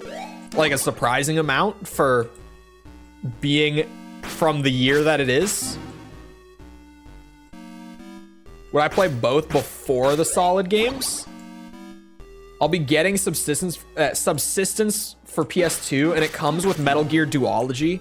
I mean, it's one of those where it's like, you don't need to play the first one, but in that case where like it comes packaged with the game that you're getting anyway, then yeah, like at least give the first game a shot and see if you like it. There are a lot of frustrating moments playing Metal Gear for the first time. Like even this run through right now, today, I've missed a lot of stuff that would piss me off a lot. only because I played it for the review already, so I know when those things are happening. Some of them I've forgotten, like this giant backtrack that I'm going to do after the rocket launcher thing. Oh, wait a second. But for the most part, I have been like, okay, this is bullshit, but thankfully I know what to do to just get past it quickly. But like even getting this rocket launcher is bullshit. Just, it is. Okay, can 8 rockets do it? Do I have to? Oh my God, it went through them.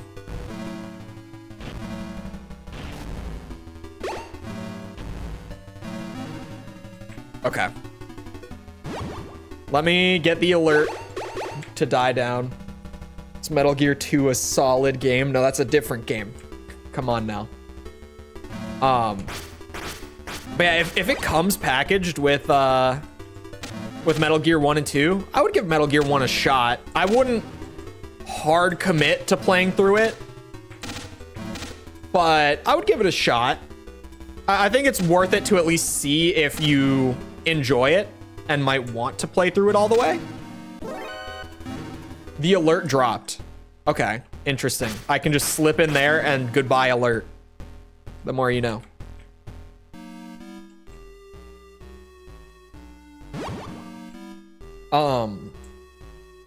Yeah, Metal Gear 1 is a much harder sell. The second game, like when I went into the second one, I was kind of surprised, I was surprised because I was expecting a lot of the bullshit from 1 to be there, and some of it was, but not as much. Not anywhere near as much. Like maybe half as much. Metal Gear 2 review. Linked in the pinned comment, by the way. You know, top of the chat. Wink wonk. Full thoughts. Good 20 minutes. The story section is at the end, and I do just kind of run through the cliff notes of all the important stuff. So, you know, spoiler warning and all that, but the first, like, 15 minutes of that video, spoiler free, I think. Mostly, if I recall. It's crazy how I only finished editing that thing like 2 days ago, and I can't even remember if there's spoilers in the first like half of the video or not. There shouldn't be. Wait, why is he back? Oh my God, I have to kill both of them in one go. The other one, oh my Lord. Isn't Metal Gear 2 a not Kojima game? No. Snake's Revenge is a not Kojima game, which was the sequel made exclusively for North American NES release. And then Metal Gear 2 was a Kojima game that was made exclusively for an MSX Japanese release. Metal Gear 2, I mentioned it at the beginning of the video, but I had to play the Japanese version to play like the original. There are re-released versions of it, but weirdly none that are sold on their own, by the way. The only way to get like the later retranslated re-released versions is like in bundles with other Metal Gear games. Stuff like the Master Collection or like MGS3 Subsistence, that was right. I got confused for a second. The Metal Gear Solid 2 PC port is called Substance. So there's Subsistence and Substance. For a second I was like, am I saying the wrong thing? Like you can only get the retranslated versions in those. So it's kind of weird, but I wanted to play the original version just because like I didn't want anything to be different because it got retranslated or anything like that. And I'm glad because the original version has plot elements that later get retconned or changed by the Metal Gear Solid games. And so now, knowing that going in, I'm like, okay, I get to specifically mention this detail in the Metal Gear 2 video. And then when I do later videos, I can specifically point to like this thing retcons this thing from the previous game, because even Kojima is not above a little sloppy storytelling once in a while. And retcons are just fun to bring up when they just randomly later on are like, actually, this specific detail from the older game is different now. I always like bringing stuff like that up. It's interesting to me. It is about that time. Substance is the better version of MGS2. I don't know if it's better or worse than what's in the Master Collection. I haven't looked yet. I know that pretty much across the board with the Master Collection, all of the games, the Master Collection games are never a downgrade from the original release of the game, to my understanding. But from what I know, most of the games in the Master Collection have better versions available than what the Master Collection offers. And at least so far for Metal Gear 1 and 2, that is true. Like, just playing the GOG version for Metal Gear 1 is better. And at least for my purposes, playing the original MSX release for 2 was better.